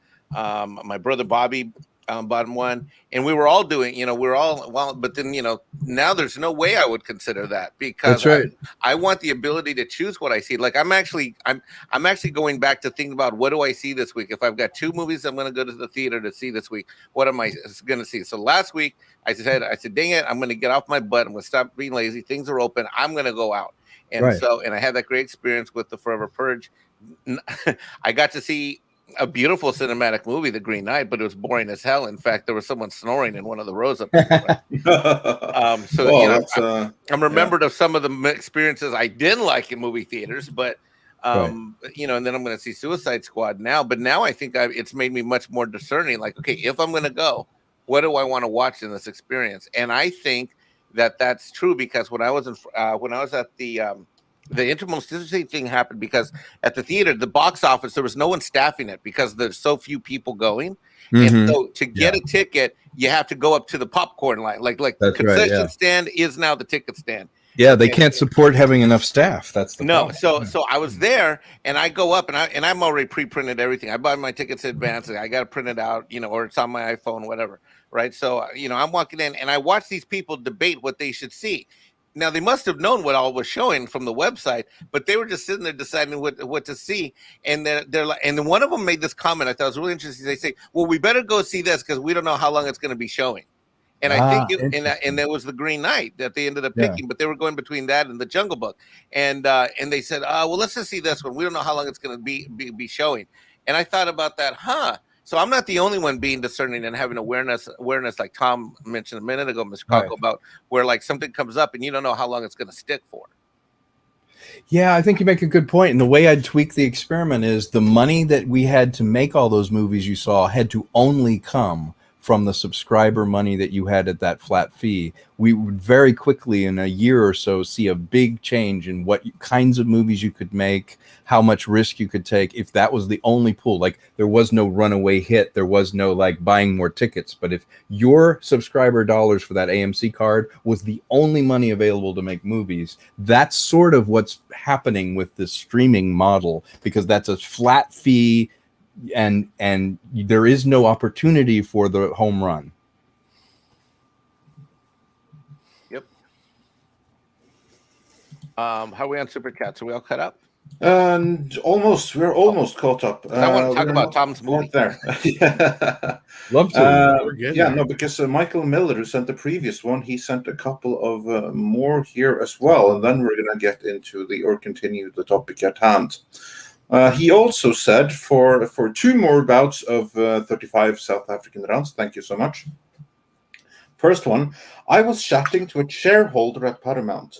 He says they're expecting to be sold by December. Yeah. I don't buy regulatory reasons why Comcast deal collapsed. And then my mate and I think they're trying to devalue the company to make it easy to sell the company. They're barely above default. Well, I'm not okay. Here's one thing I have posited that they may be trying to get things in order so they could sell the company, but I don't know about the devalue part of it. Yeah, I don't. They're But trying that to I do not raise the buy. value. Yeah, That's why they're exactly. giving fucking Trey and Matt almost $1 billion. Yeah, because they have to secure those. Because we've seen a couple of deals. We have the Kurtzman deal, and then we have the South Park deal, and that's a real freaking deal. That shows we really care about this. So yeah, I agree. There's no way are they trying to devalue to make them more appealing to a side. That just doesn't work that way. If anything, everyone is trying to increase the value, but it could be that they're too incompetent that they're able to.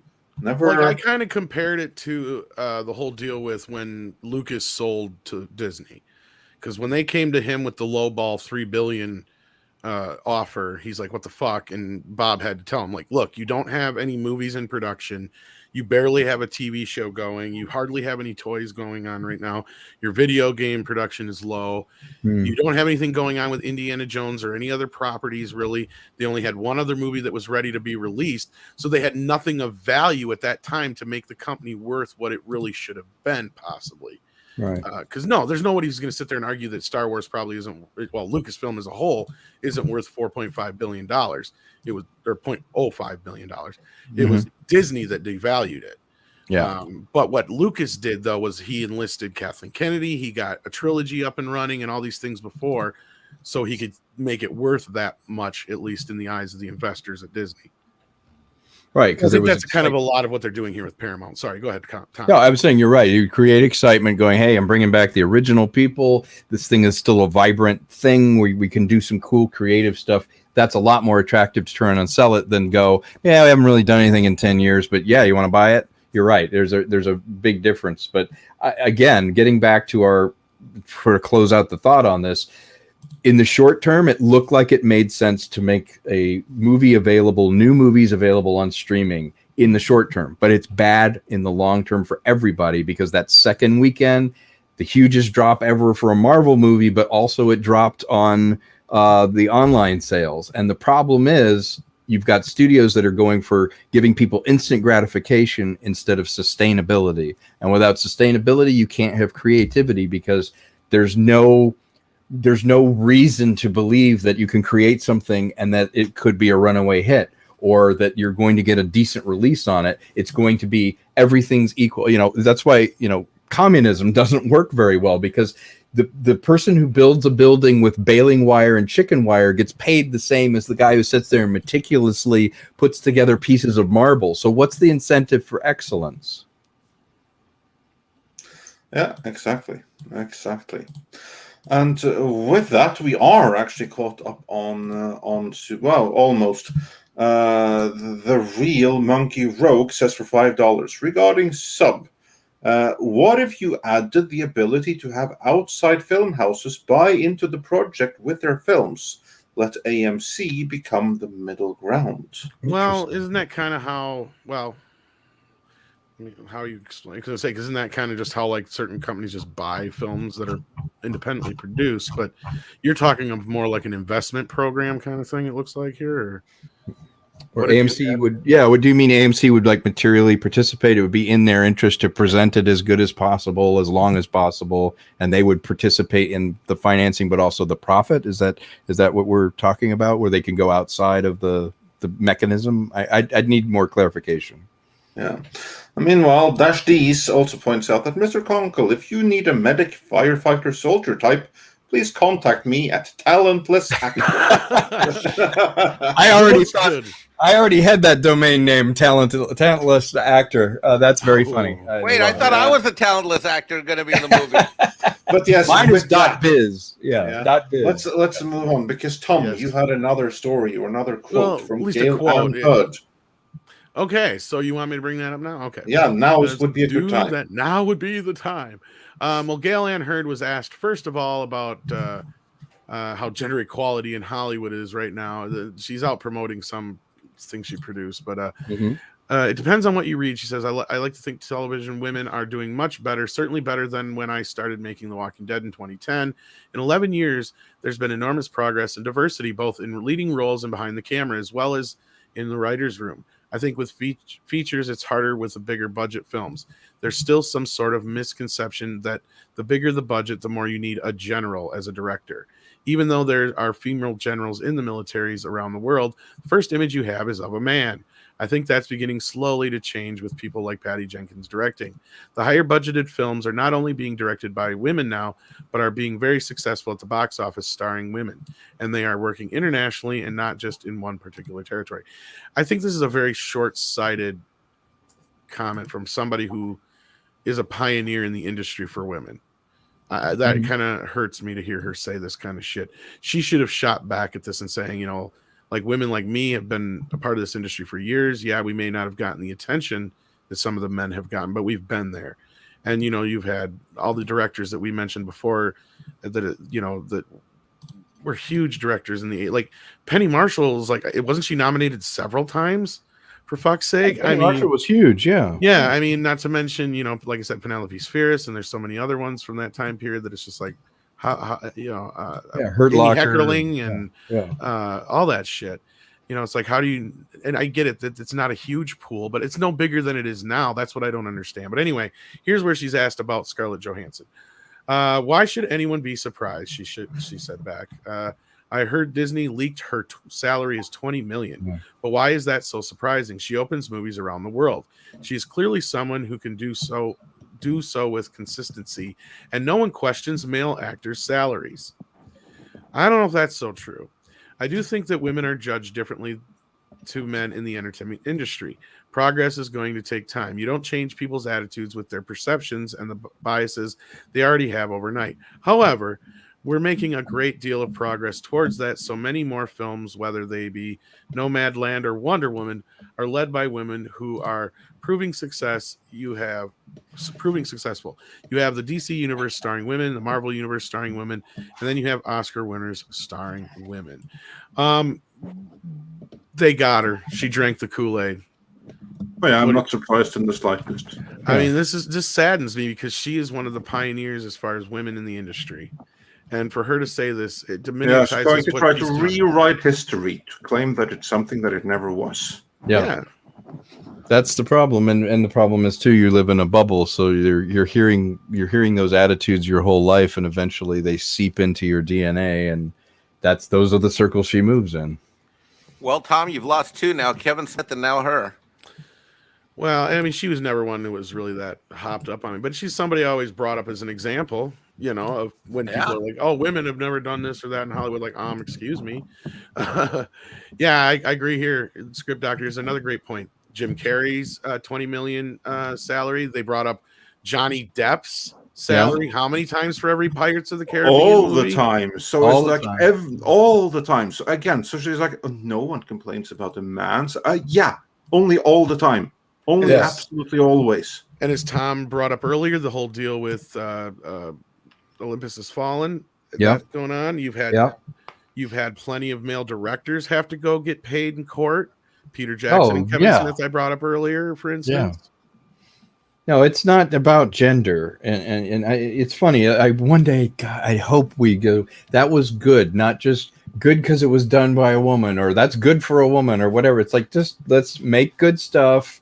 Have, you know, opportunities for people to do whatever, but stop trying to knock one down to elevate the other, or play the victim card on it. We just create an environment where excellence can thrive, and just go with it. Stop just playing the woke points, or just it's tiring. Well, can I ask him a question about his movie? Sure. Go for it. Okay. Mr. Konkle, talk about working together. I want to talk about you working with Brittany Powell. Okay. Because I didn't realize this till I just looked this up while we've been sitting here. I didn't realize she helped you write it. I don't know how I missed that in the few times that I've seen it. Yes. She's got a writing credit. So you not only did my favorite scenes in the movie, wink wink hint hint. For those of you who hasn't seen it, the great Brittany Powell, is that there are some steamy ass scenes in this movie. She wrote those. Oh, yeah. I'm sure she did. I'm sure. She insisted. I had to go along with her. Oh, wait. So you're the victim. I am the victim here. You had to be in there naked with Brittany Powell. Right. You were the hunted antelope on the set. I know. I was like a deer in headlights for like 2 seconds. Yeah. Oh my goodness. But what was that experience like? I didn't realize that. I mean, this is a different question I thought I was going to ask you. But what was it like working with her in terms of writing and then shooting it? Oh, it was fantastic. Not a lot of film noirs or that genre. It's funny. It has very strong female characters, obviously. Femme fatales going all the way back to Lauren Bacall and Veronica Lake and, Jane Greer and Out of the Past. But I love female logic and the sort of twisted female power that they have over men in film noir. So in approaching Brittany, we knew we wanted to work together on another thing. We'd been cast together playing a husband and wife in something, and we had done a couple of shows together. And I said, hey, I've got this film noir. And I kind of told her the story idea that I had for the murder and stuff. And I said, what I'd love to know is, can we run the scenes and write, and you give me kind of the female logic that's sometimes going on, like, look, why did I have to fall in love with you? Now I have to kill you, which makes perfect sense to her, and having that energy and being able to bounce it off, literally the woman that he is being manipulated by and betrayed by, but falls in love with, all of that complexity got mixed in, and it was beautiful to be able to read it with the author, who then would be somebody that you're executing the scene with, because we could feather in all these little layers. Like, there's a great scene that was so us, where she's like, do you trust me? Do you trust me? And she's smiling, and my character's like, I am so screwed. but I'm like yelling at the screen like, no. Yes, exactly. No. And from her mindset, she's like, no, I'm being nice. As a woman, I totally don't mean anything bad. I just need to use you. And she plays it so sincerely. Like, I'm like, it's creepy. Yeah, I love it. You're lying, but you seem sincere. And, I'm looking at you I'm looking at you. I'm just like, run. You know what? You just came up with a great title for a book about femme fatales, or a blog where it's like, I know you're lying, but you seem so sincere. Would be like the history of film noir, femme fatales, and women in cinema. And let me just tell everybody in chat, what we're talking about is the 2018 film Trouble Is My Business. Yes. You can get it. Is the original set available, the 2 CD set? There's a 2 CD set. You can also stream it. If you go to, I gave a link here a little while ago in the chat. If you go to troubleismy.biz, it's a film noir movie that I did. I was lucky enough to work with Vernon Wells on it, had Brittany Powell in it, Steve Tom, Ben Pace, a bunch of great guys are in it. Now, the link is in the description, of course. Great. For the benefit, it was original. I mean, I can see why you wanted to do it in black and white, but just for everybody, let me tell you just real quick my experience. So, first of all, you have to take all of your the numbness to recent Hollywood movies. You have to literally transport yourself back to a time when movies were made like movies probably should still be made. And it's really weird. It takes about 5, 10, 15 minutes but you bring people right into the story. And once you're in, who did the editing and the shooting of, because one of the things I thought was amazing is sometimes in order to capture the backscape of the scene of the set, it seems like you deliberately pulled out in order to give depth and sort of grandeur to it. And then other times when you wanted to zoom in on something that was maybe going emotional, you really you did different shots of people's faces. I don't know if you shot the same scene or you had multiple cameras, but it's really, it's like your eyeball. It's like you're in the movie, and when your eye, when you're in real life, your eyeballs move all over the place. You look at the sun, the sky, the backdrop, and you can look in someone's eyes, and it's like you were doing that. So everybody, go check out this movie. And then one of the great things that I loved about it is that you feel that you're in the movie, but don't watch it on your phone or iPad. Put it on an HDTV, but biggest screen you have. Throw it up on a big screen. Thank you for saying that, because to me, a filmmaker's job is telling your eyeballs what's important to look at. And I did a visual map of every single shot with 2 DPs, one guy Jesse, another guy PJ. who did lighting and camera. And I had mapped out the lighting plot of everything. The light and the play of light is part of the narrative. It is part of the script. So that's why sometimes, like when they're talking, like there'll be like a shadow, and the shadows cast on her face in particular. Yeah, or in that intimate conversation, you'll find that the world drops away past their ear. It actually goes out of focus. It's almost like when you talk to somebody and you're really having an intense conversation, you see their face and it feels like the rest of the world kind of falls away because you're talking about something. So when they're in the diner and they really get into the conversation, the world goes away. But sometimes when he says something that you don't want out in the world, like, hey, what happened to this? All of a sudden I go wider and you feel the whole diner, you feel the room as if someone could hear that word. You feel all of a sudden trapped. You feel like someone's spying on you or looking at you. Yeah. And then you get back to an intimate conversation. And that's controlling the depth of field. I control the lenses that you use so that you feel different by what you're looking at. And then I control the light because that shows the power and the relationship between the people. And then one of the things I want to ask you about, we were recently on Midnight's Edge. I believe it was, I don't know if it was Tom and Andre. I can't remember which channel, which show, but they talked about how the increased use of digital and computers to govern people's voices and sets and the gaming and all that. I just think you need a camera and a real set in order to pull. I don't think you could have done that movie digitally and had the same effect. I think you could have the same actors read the same lines the same way. And I don't think I would have gotten the same experience as I do when I'm playing a video game, for example, and I'm going through that storyline. Would you agree with that? No, you make a very good point. It's a different media. You have different expectations. And I think having the actors do it the way I did it does change the way you perceive it and the way they performed it. And I don't think you could have done it another way. I gave a lot of thought to it. I thought, you know what, if I'm going to do this thing right, I'm going to sit and think about the visuals as its own script, the lighting, the lenses that I choose, every single shot I tried to make. Is this the best way that it can be? Can it only be told from this point of view? How does it make me feel? How does it make you feel about the people in it? Does it tell the story? And the thing that's beautiful about film noir is you can be stylized and you can show depth in the room, or you can show shadow and light, and it contributes to the story. You can be stylized. I like it in black and white and film noir because it feels more like a dream. It feels one step removed from reality. And when you get one step removed from reality, you can tell the truth. You can tell the truth about human nature, about how people use each other, about feminine nature, about how they can use men like a femme fatale does, about information being more valuable than things. All that's feathered into this movie. It's all about deception and layers of time. The only real time in that movie is him talking to his ex-partner in the car, driving to a cemetery, and the first line states the entire theme of the thing, which is, take me to the cemetery, I think she's still alive.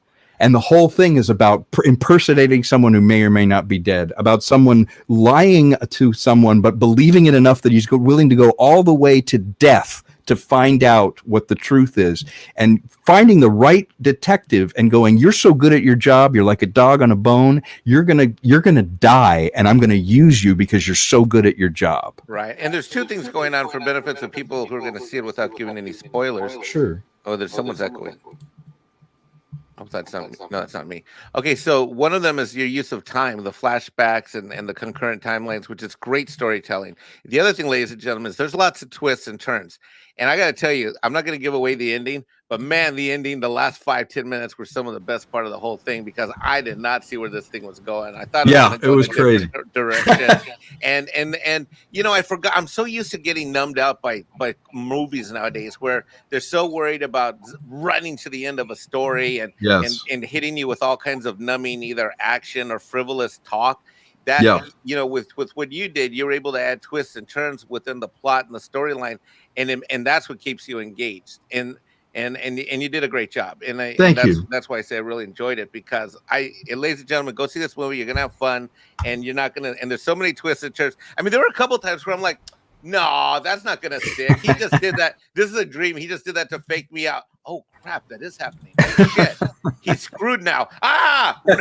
You know. Exactly. In fact, I worked backwards from some of that. The ending, I kind of got this good goosebumpy feeling when we first lined it up with the music, and I was like, oh, okay, that kind of works. And then I thought, you know what? Back then, they didn't have DNA. They didn't know what was going on. A lot of the perception and the information didn't travel as fast, so you could get away with some pretty heavy stuff. So I started working backwards from some of those twists, and some of them I tried to make obvious twists where it's like, well, yeah, I know where this is going. Wait, do I know where this is going, or are you lying to me? And one thing that's really cool about a film like film noir is you can have an unreliable narrator where it's like, is he like telling me the truth? Is how many layers upon layers? And ultimately what I love about it is I feel like the villains in it, or the people that are bad, are the only ones that really tell it like it is. Like they tell the truth. Like the Russian mobster in it, he's one guy who actually lays it out and he's totally honest.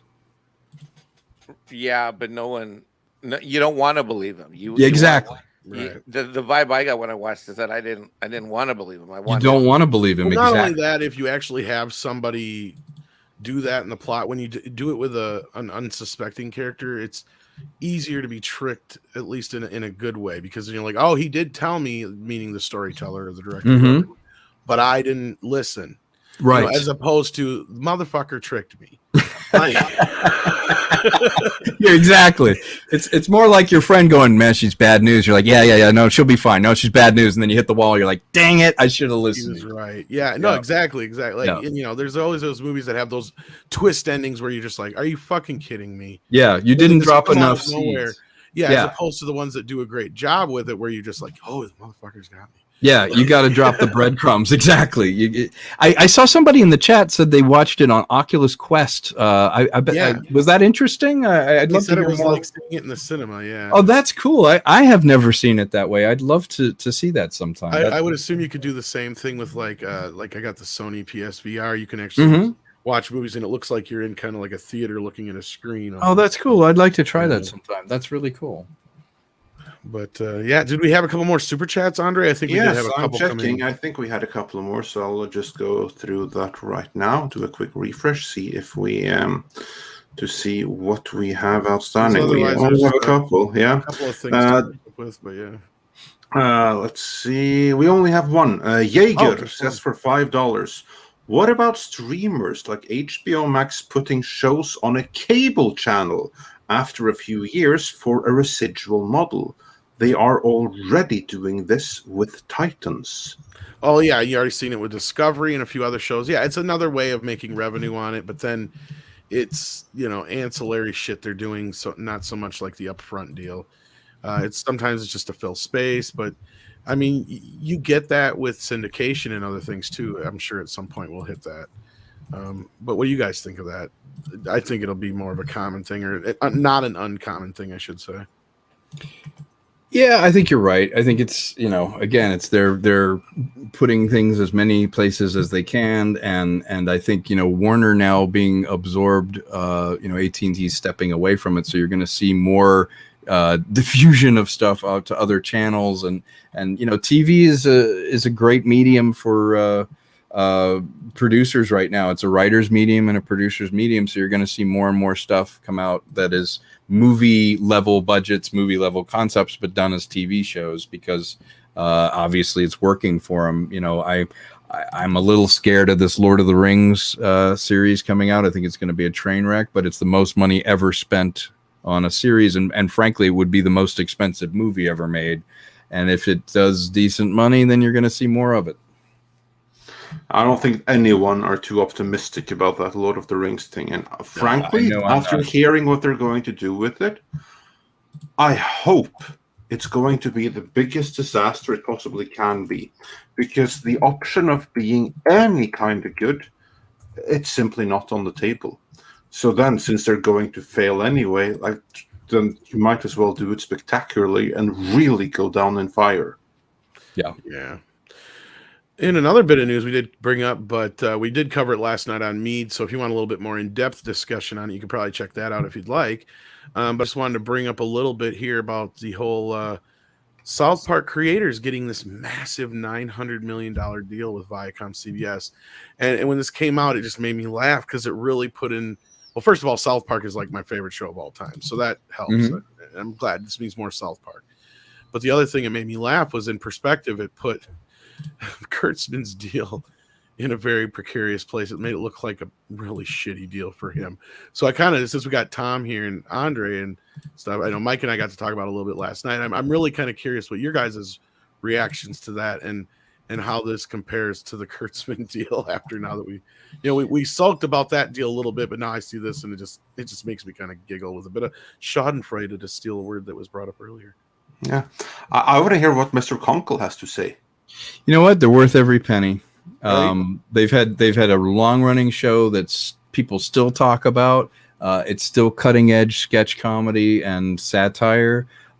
These guys, it's a lot of work. They've lived it. They've breathed it for how many decades, and their entire career. More or less. Exactly, and they are still relevant, so it's money well spent. I always like when somebody who's still trying to do good stuff and they're not compromised gets paid what they're worth.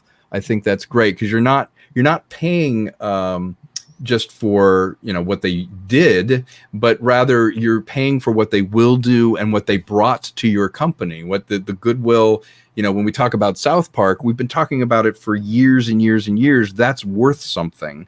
And I think it's great. I think rewarding excellence is so important. And it's nice to not read a deal where it's like creators get screwed, like Frank Darabont or somebody like that, where it's like you're screwed out of your money. We took your stuff and you're not going to get paid anything, which is the more common story. So I think good for them. To expand what they can do with movies and creating their stuff. They work really hard and they're worth it. And they have a lot of people that they employ that this money will go to.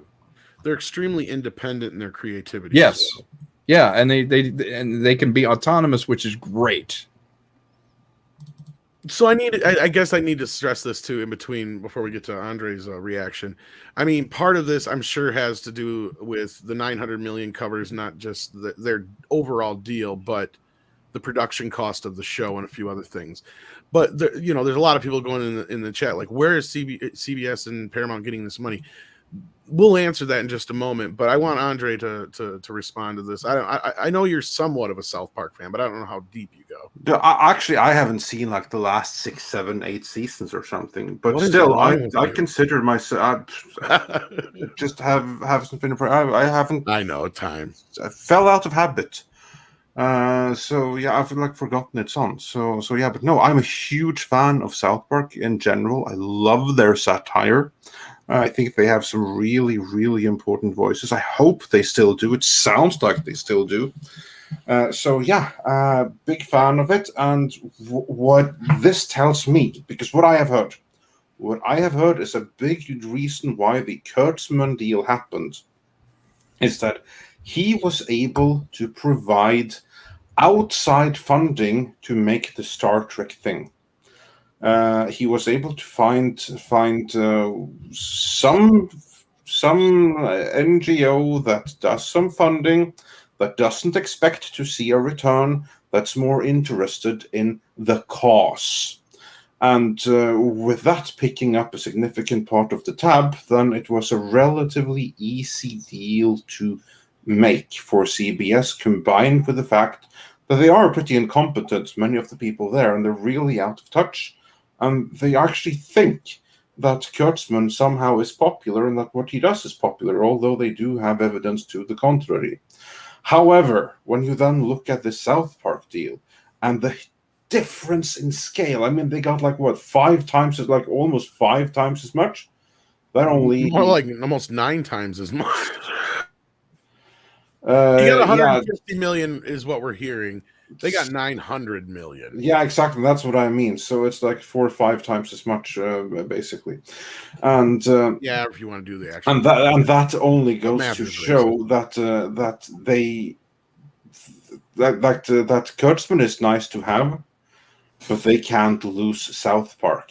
That's one of their cornerstones. That's something that must be there, and they're willing to pay hand over fist to keep it there. So that's something that they value a whole heck of a lot more. Well, this which article, which is positive. does a great job of breaking down why. And I agree with like all the stuff they point out. It's a great article, actually. It's a very intense art. Like I said, Mike and I went through it really well last night with Matthew Kadish, who actually happened to be acquaintances of Matt and Trey through various networking. And so, yeah, we got in depth with this whole thing. And that's the thing, is this deal is a big deal because, as Andre said, and I'm glad you brought that up, South Park is a big deal.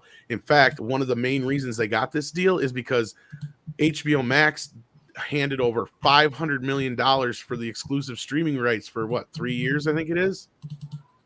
So next to the Friends, basically next to the Friends deal, it was the biggest streaming deal ever. That's why they got this deal, because that put a monetary value on South Park right there.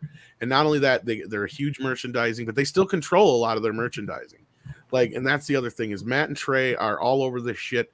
They control it with an iron fist, as opposed to Kurtzman. The deal is he's just basically controlling Star Trek for CBS and Paramount. They still own Star Trek, right? At best controlling it, wouldn't you say? At best. Exactly. And as Andre was saying, the difference there is they're more than willing to give Matt and Trey all they fucking need to make 14 movies for Paramount plus their normal series. And with Kurtzman, though, he's got to find outside sourcing for this shit. That's the other difference. See, Paramount has the money to pay for this kind of stuff. What you got here? Oh, this is there. So I brought this up last night. This is, again, I mean, to me, I come from the perspective, I'm not as hardcore of a market finance guy like Valiant Renegade is, but I am a tax audit accounting guy, and I'm a business guy.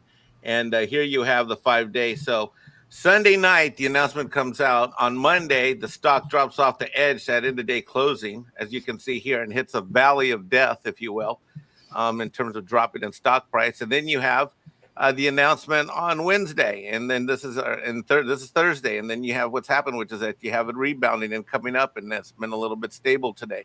This is the difference between someone who evokes confidence, and you think about it, the Kurtzman thing came out on Sunday. That easily could have triggered a market rally. But evidently, I mean, there's no other reason, because there you have a comparatively big deal with a name that most people that are able to do even the slightest diligence should be able to see. This is a bad deal. Exactly. Well, not just that.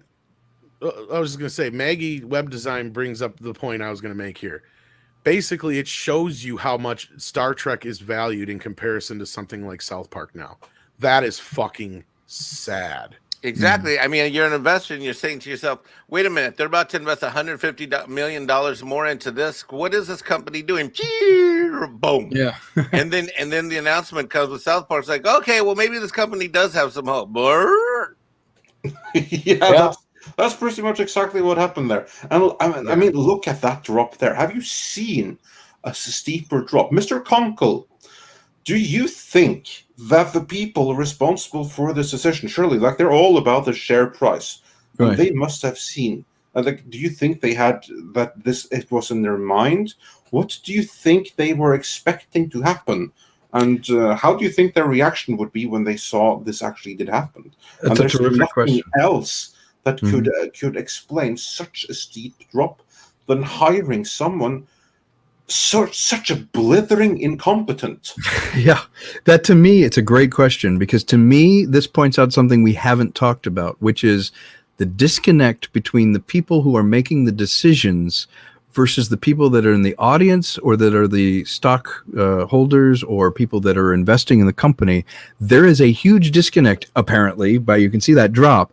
Somehow there's a bubble where people are sitting around in a room talking about how great he's doing with Star Trek. Maybe none of them watch Star Trek. Maybe none of them. Evidently, they're not. Yeah, read media or anything, are making these decisions. And that is a perfect illustration of living in a bubble, making a decision, and then being horrified, shocked when you're like, wait, the stock market went down, but Brian told me this guy's great. Apparently, he makes some kind of a show. And you know, that's the kind of decision that happened. So there was a mad dash, and I'm sure, you know, they've been working on this for months, if not years, but they're like, okay, well, but wait, let's see, maybe these South Park guys, again, this is some kind of show that I guess is popular or something. Let's make a deal with them. And the problem is you have people that are making the decision that aren't connected to the show or fans with the show. So it's throwing darts. It's like, oh, it went up. I guess they like this South Park thing, you know, and that's my problem, is that if you had someone who was in tune with it, they would never have made a decision like that in the first place, because they would have been boots on the ground and known, wow, the prevailing wind is that this isn't terribly popular. Like they don't like Star Trek. We need a course correction. We're going the wrong way. But it seems there's no one there at the rudder going, we're going the wrong way, guys. It's just dumb luck. It's like, well, South Park's been on a while. Let's keep those guys. Star Trek, same deal. I guess that's been on a while. Let's keep that guy. There's no equivalence. Well, what happened here, I think, and this is where I was getting to, where it shows how devalued Star Trek has been now. What they're finding value in is this, and this is why Kurtzman, I believe, still has his job, mainly is because these shows have not been on network television, and they have done everything they can to keep their initial launch off of network television, because if they did, then exactly what would happen would be the opposite of what I brought up earlier. When you have a hit show, you have the opposite of that, is where a show goes down the tubes and you fire the person. So you don't have anything to compare that to, because Kurtzman does what they want for streaming, and that's what I brought up earlier. Like, they don't give a shit if it's good. They just want a lot of it, and they want people to sign up. They don't care if you only watch 2 episodes. They got you. That's all that matters. And even Paramount Plus is counting like pause subscribers and shit in their latest 42 million subscriber fucking thing. And that's the other reason, Mike, why their stock probably went up too, is they're claiming that Paramount Plus is some great big huge thing when they're not even taking that kind of stuff into consideration. And you also have, like, where is the money coming from? Well, Kurtzman's doing deals with like Playmates, Playmobil, all these toys companies he's getting to sign on. And I think it's because the promise that he's controlling all of Star Trek now, they can get their hands on old Trek, right? Like, I think that's the whole kind of idea, but I don't know how cut and dry that is, because Script had brought up some things that were in the initial announcement for Playmates that may not be, as loose as they think they are. And then we have the other side of things where they bring in money by amortizing other things, like the 4K releases of Star Trek coming up. People notice, which I'm excited about. Yeah. Well, except for I heard Robert Meyer Burnett said they fucked up the color timing of the first film, which tells me they probably screwed them all up. Oh no! But I've been looking for the director's cut of the first one. But I do have a bit of news on this, and this is how they're doing that: is they're amortizing those costs by AMC Plus now has the exclusive right to those. They left Paramount Plus. Star Trek movies are no longer on Paramount Plus. Wow. I didn't know that. Through 10 anyway, the original films. But now we have a better idea of what's happening to the director's cut that's coming in 2022. It will debut on Paramount Plus exclusively. Okay. So they're going to use the director's edition to push Paramount Plus. That's what Paramount Plus is all about, is just getting subscribers. And what South Park is compared to, that's the thing, is compared to Star Trek, South Park is that much bigger now. And I'm not saying that South Park isn't a huge franchise to begin with, but Star Trek used to be like Paramount. Used to be huge. Oh yeah, Star Trek was. I mean, it was everywhere and it was everything, and it was built from the fan base up. The fans rescued that show, and then it just took off, and everybody loved it. And to your point, I think, Tom, you made great points, and to Andre's point, I think someone like a Kurtzman. He must be bringing financing from the outside. He must be bringing something else, because the fact that he's mediocre is keeping him employed, but it's also who you know. And there has to be something behind this politician. He's a good politician, and the fact he's mediocre probably keeps him employed, because he's very, middle of the road, if not bad. And maybe he is bringing financing, like gap financing, is like, look, I know Star Trek, isn't working, but I got a guy who can give us, 250 million, no questions asked. Exactly what I heard. Literally that, like, no questions asked, no expectations of return, just money straight in. I can get you that.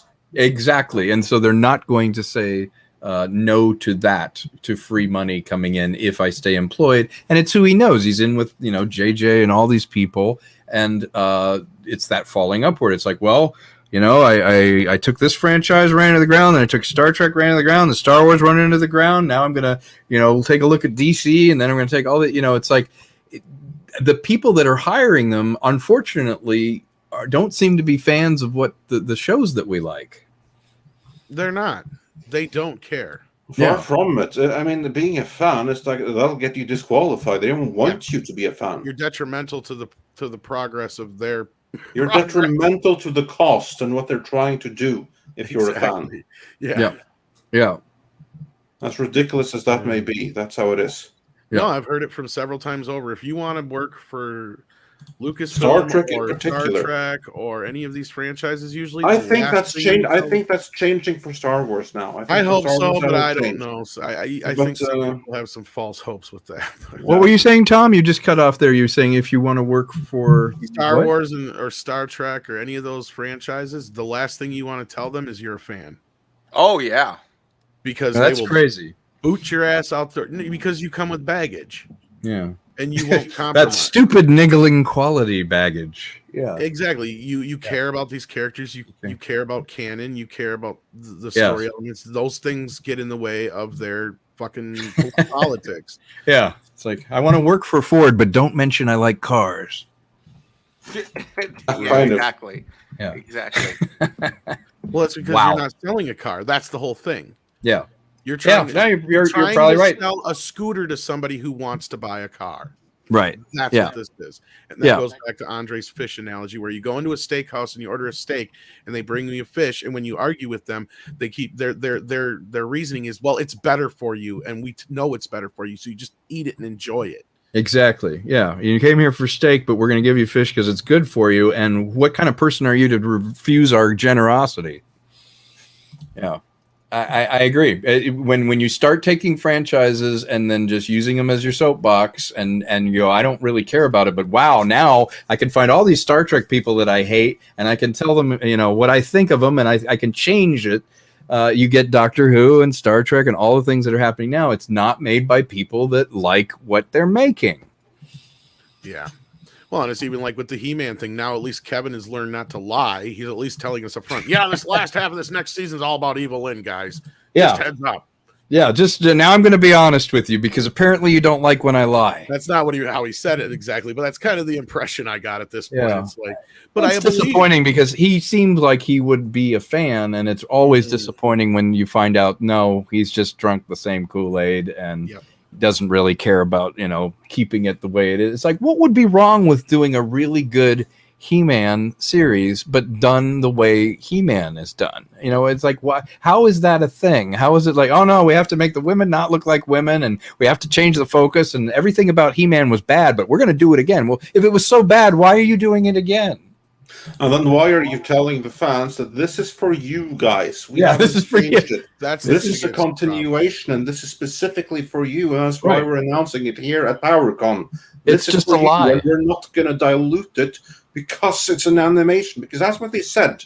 Yeah, exactly, Andre. And then that's just a bald-faced lie, and you lose all credibility. If I do a movie and I'm like, hey, I made a science fiction fantasy film and it's for you, and then I destroy all the interesting and fun tropes about it, and then go, well, what do you mean you didn't like it? You said you like that. It's like, Tom, you didn't.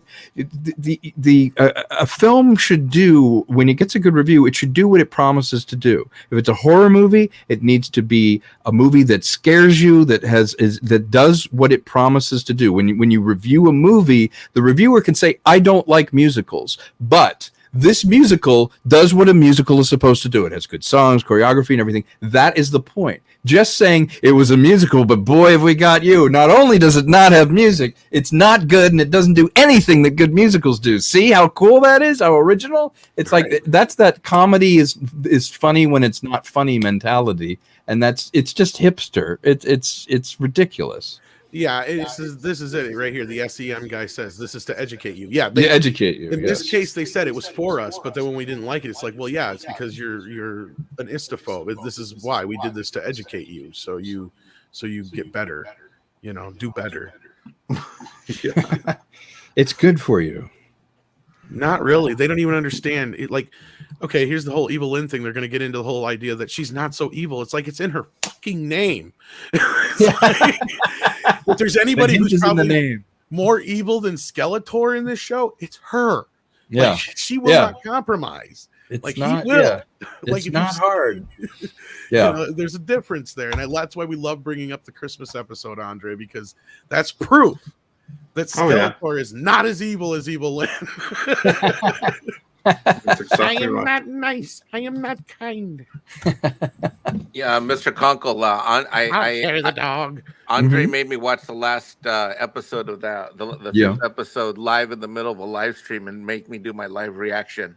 Oh boy. Boy, was that a sight to behold. I'm over here, as you guys have mentioned, He-Man, I'm over here biting my thumb and my just grinning and bearing it, Andre. I'm gonna be good. I'll have to see that reaction. I'll have to see that. Well, it's in our He-Man and Masters of the Universe live wake. It's Okay. on live archives. Yeah. I love it. I will check that out.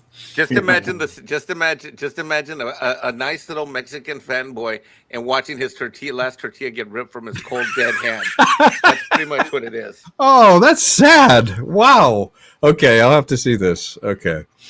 It's for the fans, though. Yeah, that's what they told us. Yep.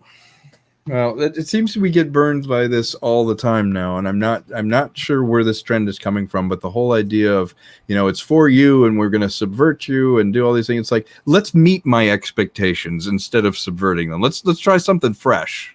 Let's do something that we actually enjoy and is a clever new take on it. We will reward it thusly. It doesn't need to be good for you. Let's see, it's burial. My guess is that it was Dalmatians that killed Evil Lynn's mother. Yeah, wasn't that? Yeah, was that the? I didn't see the movie. Wasn't that in Cruella? Like something Dalmatians killed somebody. And I loved how people were like, "You can't judge it without seeing it." I'm like, motherfucker, I don't have to see it. I've seen 101 Dalmatians to know that that's not why Cruella wants to kill these puppies. It's a really strange justification. It's like she just wants to because they're unique, because nobody else has one. She don't give a fuck if they're puppies or if they're rats. Yeah, it's just because Dalmatians killed my family. Yeah, it's like that is at such a stupid level. Sounds like a joke. I mean, unnecessary. That's crazy. It should have been. I mean, and people said it was. It should be Cruella, the Devil Wears Prada kind of thing. And it kind of was to a point. It's like, then stop there. Don't add the whole thing with the parents getting killed. Just have this artistic, like, woman who's into like designing clothes, and she just takes it a bit too far. I think you raise a great point. Actually, I would love to hear all of your thoughts on this. I think Hollywood and storytellers, there's a problem now with explaining evil. And what I mean by that is the whole idea of there was something horrifying even in the Halloween movie, that it was this unrelenting, almost ununderstandable evil that didn't need to be explained and revealed and justified. And we've seen it now all the time where evil is explained away, and I think it makes it more common sometimes. I think, yes, you can have motivations, but I think there's an entire sub-movement now to like, we've got to explain away everything. Why is he this way? And there can't just be this evil character. It has to be some common thing that he is. Do you feel that way? I feel like we're over-explaining evil sometimes now. So you have sympathy for the Devil or Cruella. Yeah, but even even the Joker and there's so many, like Cruella. All of them are, look, if we just understand them, Well, that's what I liked about Joker, is it didn't really make him a good guy at all. At all, exactly. But I think someone took the wrong lesson from movies like that. Now there's a diminishing of the allure and the mystery of the villain and the character. It's almost like in the middle of Die Hard, if they went back and like, oh, but Hans Gruber was beaten as a child, and here's a scene of how mean they were, and he had his piggy bank taken away. That's why he's robbing the thing. This one piggy bank got to, and it's sort of like. Well, a great example is Die Hard 3. You have his brother who's hiding behind the notion that he's out there avenging his brother's death, when it's like, no, he was an asshole. I just want to rob. Yeah, exactly. That was a great little twist. Yeah, it's like, no, actually, I didn't care. You're right. Yes. Yeah, actually, I just want to rob the place. Yeah, I just want to rob. He's like, yeah, you're just like your brother. Maybe that's the Maleficent effect, if I can coin it, where it's actually, like justify the Wicked effect. I think it goes back. I think it goes back further, because if you go back like a decade and a half, it was reversed. Then it was you had to explain the hero. Mm-hmm. Like, you couldn't do a reboot of any kind of character without it being an origin story. I mean, this was a problem for the 2011 Conan movie.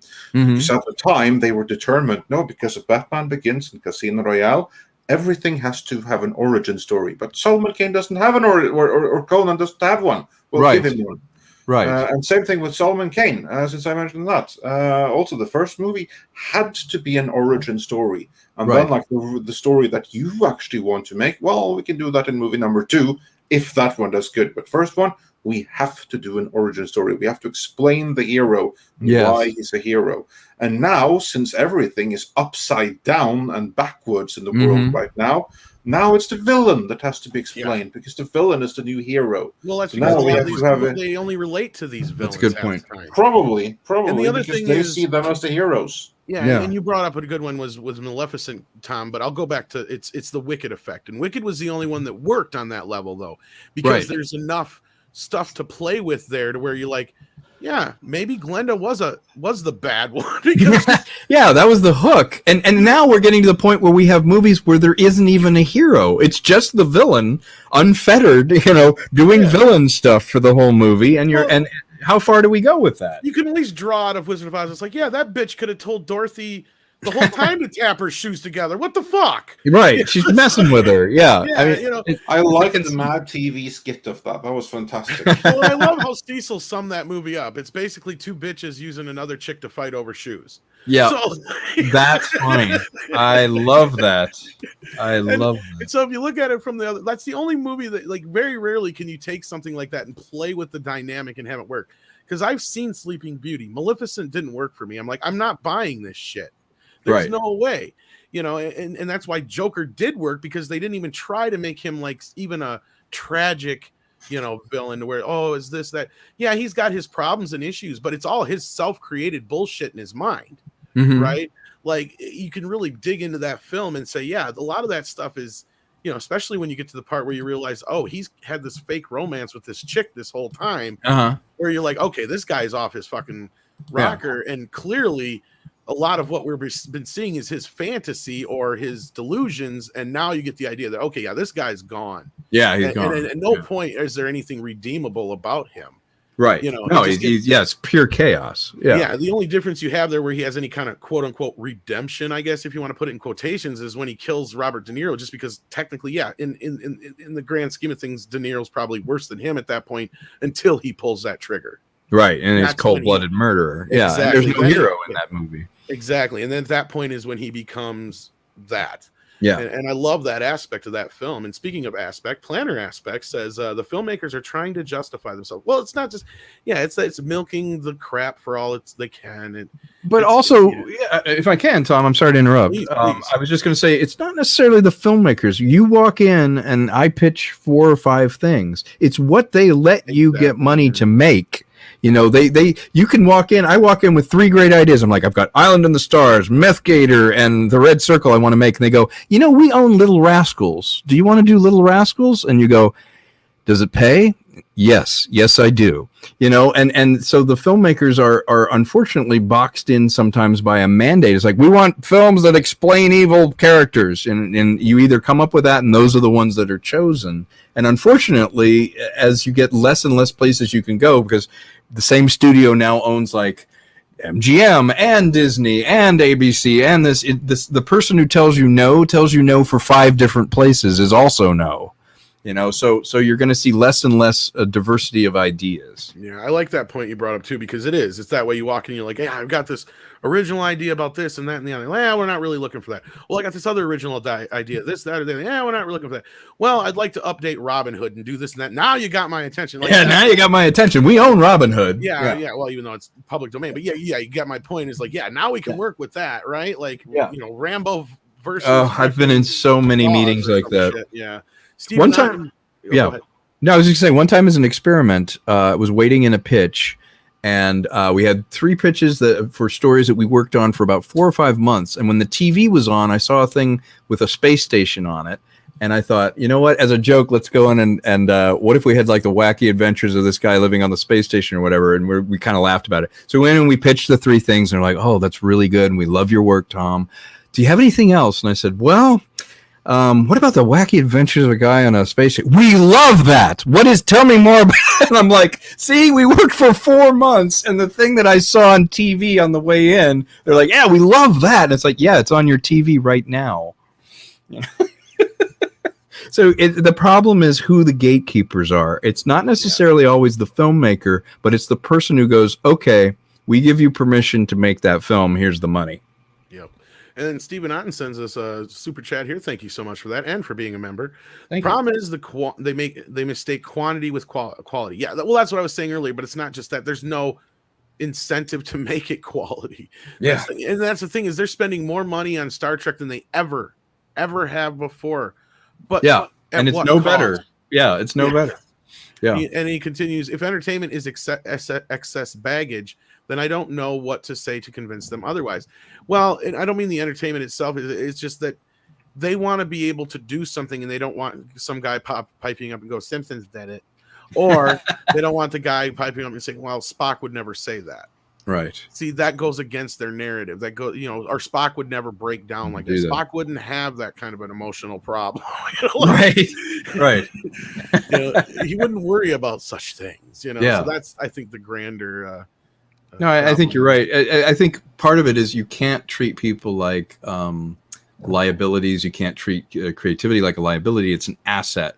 And right now, we're kind of being treated, even Scarlett Johansson is basically being treated like a liability. It's like, look what we paid her and what a heartless woman and all this kind of, Yeah. Go ahead. I said, ask Walter Mosley how that works about being a liability in the right. Exactly. They show you the door. Yeah. And you're not considered an asset. And I would love to be considered an asset at a studio. If a studio called me and said, Tom, we would love some of your ideas. Here's the resources to do it. Of course I would say yes. It's not selling out, it's buying in. The problem is they don't want the original stuff that I'm bringing. They want more of this. And yeah, it always sort of has been that way, but it's definitely worse now. Yeah. And I like that. I think more should try to buy in than sell out, but we got so many. I know that's going to sound simpy as hell, but your movie's an asset in my video collection. Thank you, man. I appreciate it. It means a lot to me. The whole point of me making it is so that you could enjoy it like that. And hopefully I get to make more. I learned so much making that one. My next film is going to be better, hopefully. My tip is to just get a bucket so you don't have to keep cleaning up the piddle, Mike. A bucket for monsieur. I've been there. Yeah. And Gaten Jobin, if I'm saying that right, I don't know if you said anything and the Google bots got it, but we thank you for your Canadian $5 donation. Thank you. That happens sometimes. It does happen. Ladies and gentlemen, stream. I've noticed on other channels that I've been trying to super chat that there's sometimes that I'll send it and it just disappears and evaporates. And it's really weird. I just started seeing that lost in space. Which is funny because most of the time it will not let you send it if you're putting something in there that it finds like against its whatever. Other times it won't like certain terms together. So it'll let it go through, but then it'll delete it just as it's weird. But I don't know if this is what you were kind of saying, Gaten, but we'll grab this just because you sent us a donation. Never use time travel to change events because then you end up with the curse of fatal death. There you go. Yeah, exactly. Very good point. Well, let's not even get started on how they use time travel and other shit like that to undo all kinds of stuff. But with that, I think we've covered just about everything we can, and we've wasted enough of Tom's time. Thank you for having me. I realize now. We always love having you, man. Like we said, it's been a pain to get you on here, but we're glad you've been busy. So I'm so glad. I am so glad. What's the next movie coming out? Well, like I say, I hope if I can get the financing and they don't shut things down again, then I'm hoping that something will be out in the spring. The other thing I wanted to share is because I've been on here, I've picked up so many more people that I get to talk with on YouTube. My channel finally got enough views and hours to actually be monetized. So I wanted to, it's the first time I've been monetized. So thank you so much to anybody that crossed over. I got a little message from YouTube saying I could finally monetize it, and I've been on there forever. And haven't been able to, so I'm grateful to anybody that took an interest in. It's called The Real Deal with Tom Konkle. I'm glad you guys took an interest in it. Well, that's awesome, and congratulations. Thank you. Yeah, the movie's up there too if you want to check it out. Well, now you can do other shorter projects and other cool things and actually monetize it yourself and not have to worry about some of the other stuff. Exactly, and that's a big move, and I know it directly was helped by the Midnight's Edge audience and just the support that I've gotten. So a big shout out and thank you. Well, we're glad we can help in any way possible. And Omar El Begaway, if I'm saying that right, Omar El Begaway. Yeah. Wants to know what your space movie is called. Space movie is called Island in the Stars, and it's a something in the style of Jules Verne, kind of 20,000 Leagues. It is an old school fantasy film, science fiction film, adventure that will be shot in Australia.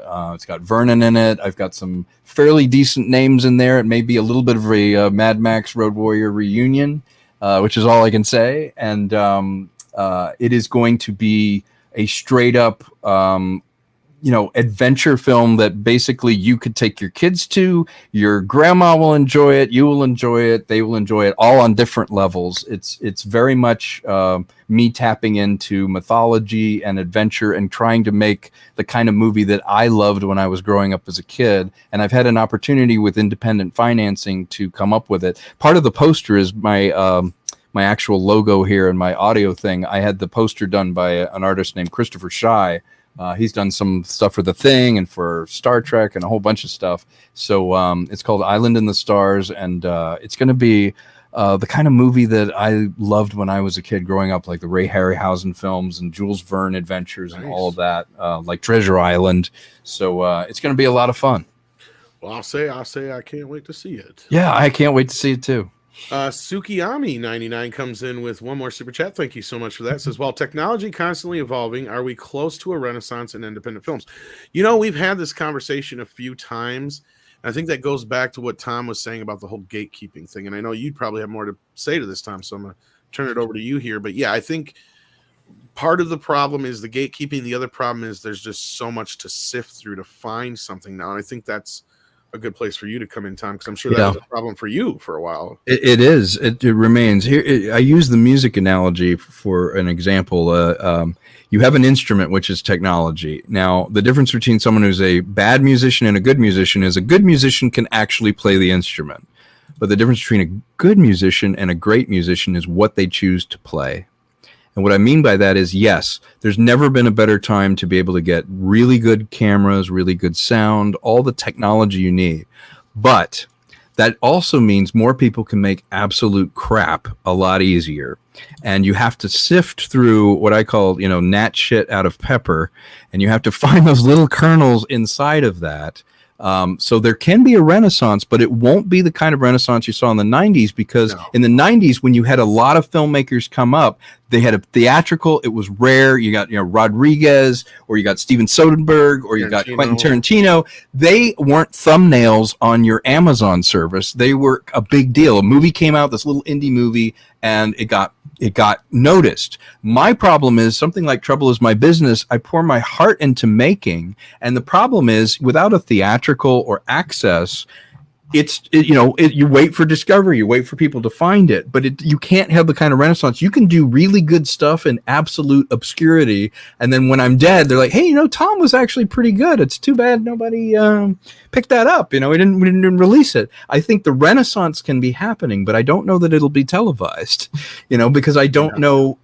You have to go through the gatekeepers to get it seen. I think the renaissance needs to be discovery, not technology. I think you're right. And with that, I think the technology is there. It's just finding the outlets. But with that, Andre, anything for you want to add to the procession, or should we just call it a day, since we're crawling in on 3 hours, and I'm sure Tom has more important things to do than.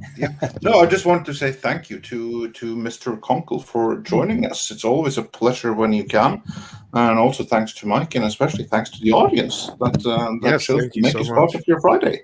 Thanks for hanging out with us. We appreciate it. If it wasn't for you guys, we wouldn't have a show. We'd just be talking to ourselves. And absolutely. I want to second that, third that. Andre, it's always a pleasure. Much respect to you. I love hearing your thoughts and having our dialogue. Tom, you're hilarious. You've got great thoughts. You cut right to the chase. And then Mike, I'm so grateful I got to actually talk to you, because you've been so supportive. I got your message before that you had watched it, but now that I know you a little bit better, it really makes me smile that you enjoyed the movie. That was really the whole point of making it. And I love coming on Midnight Edge. You guys have a great audience, and it's nice to find your people. It's nice to find people that have like-minded ideas, that have the same aesthetics. We may not agree on everything, but we're all kind of marching in the same direction. So I'm always grateful to be on here. Thanks for having me today.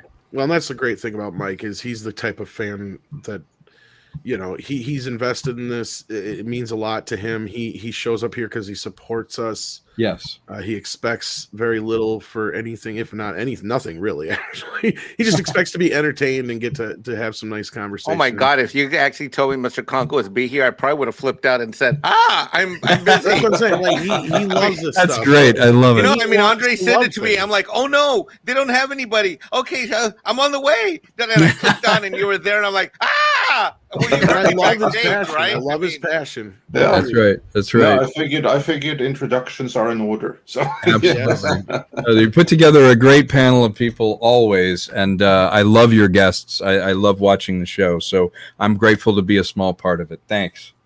Yeah, well, Mike is a regular fixture over at Midnight's Edge After Dark, and he pops up from time to time in all kinds of other places, and he also such as works Midnight's very Edge hard over Espanol. on. I was just gonna say, works very hard over on Midnight's Edge Espanol as well with Paulie and the crew. So, yeah, these guys do a lot of work over there as well, on top of all the other stuff they do elsewhere. So, yeah, again, Mike is a prime example of what this community could be. Then you got me.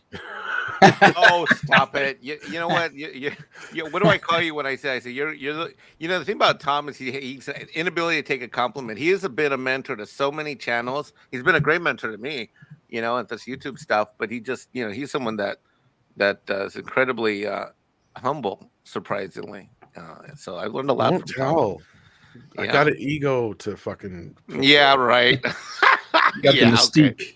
Yeah. I'm a diva, so I got. And thank you to everybody in the chat that's wishing me luck with the next movies. It's Yes, it's like can't wait to moving see a it. small army to get these things done, and I'm still looking for financing, and I'm still looking to put things together. So every little bit helps. So I What made appreciate me your mad is I wanted to work something out with him. Like if I could work it out where I could meet up with you somewhere, I could just be an extra in the background.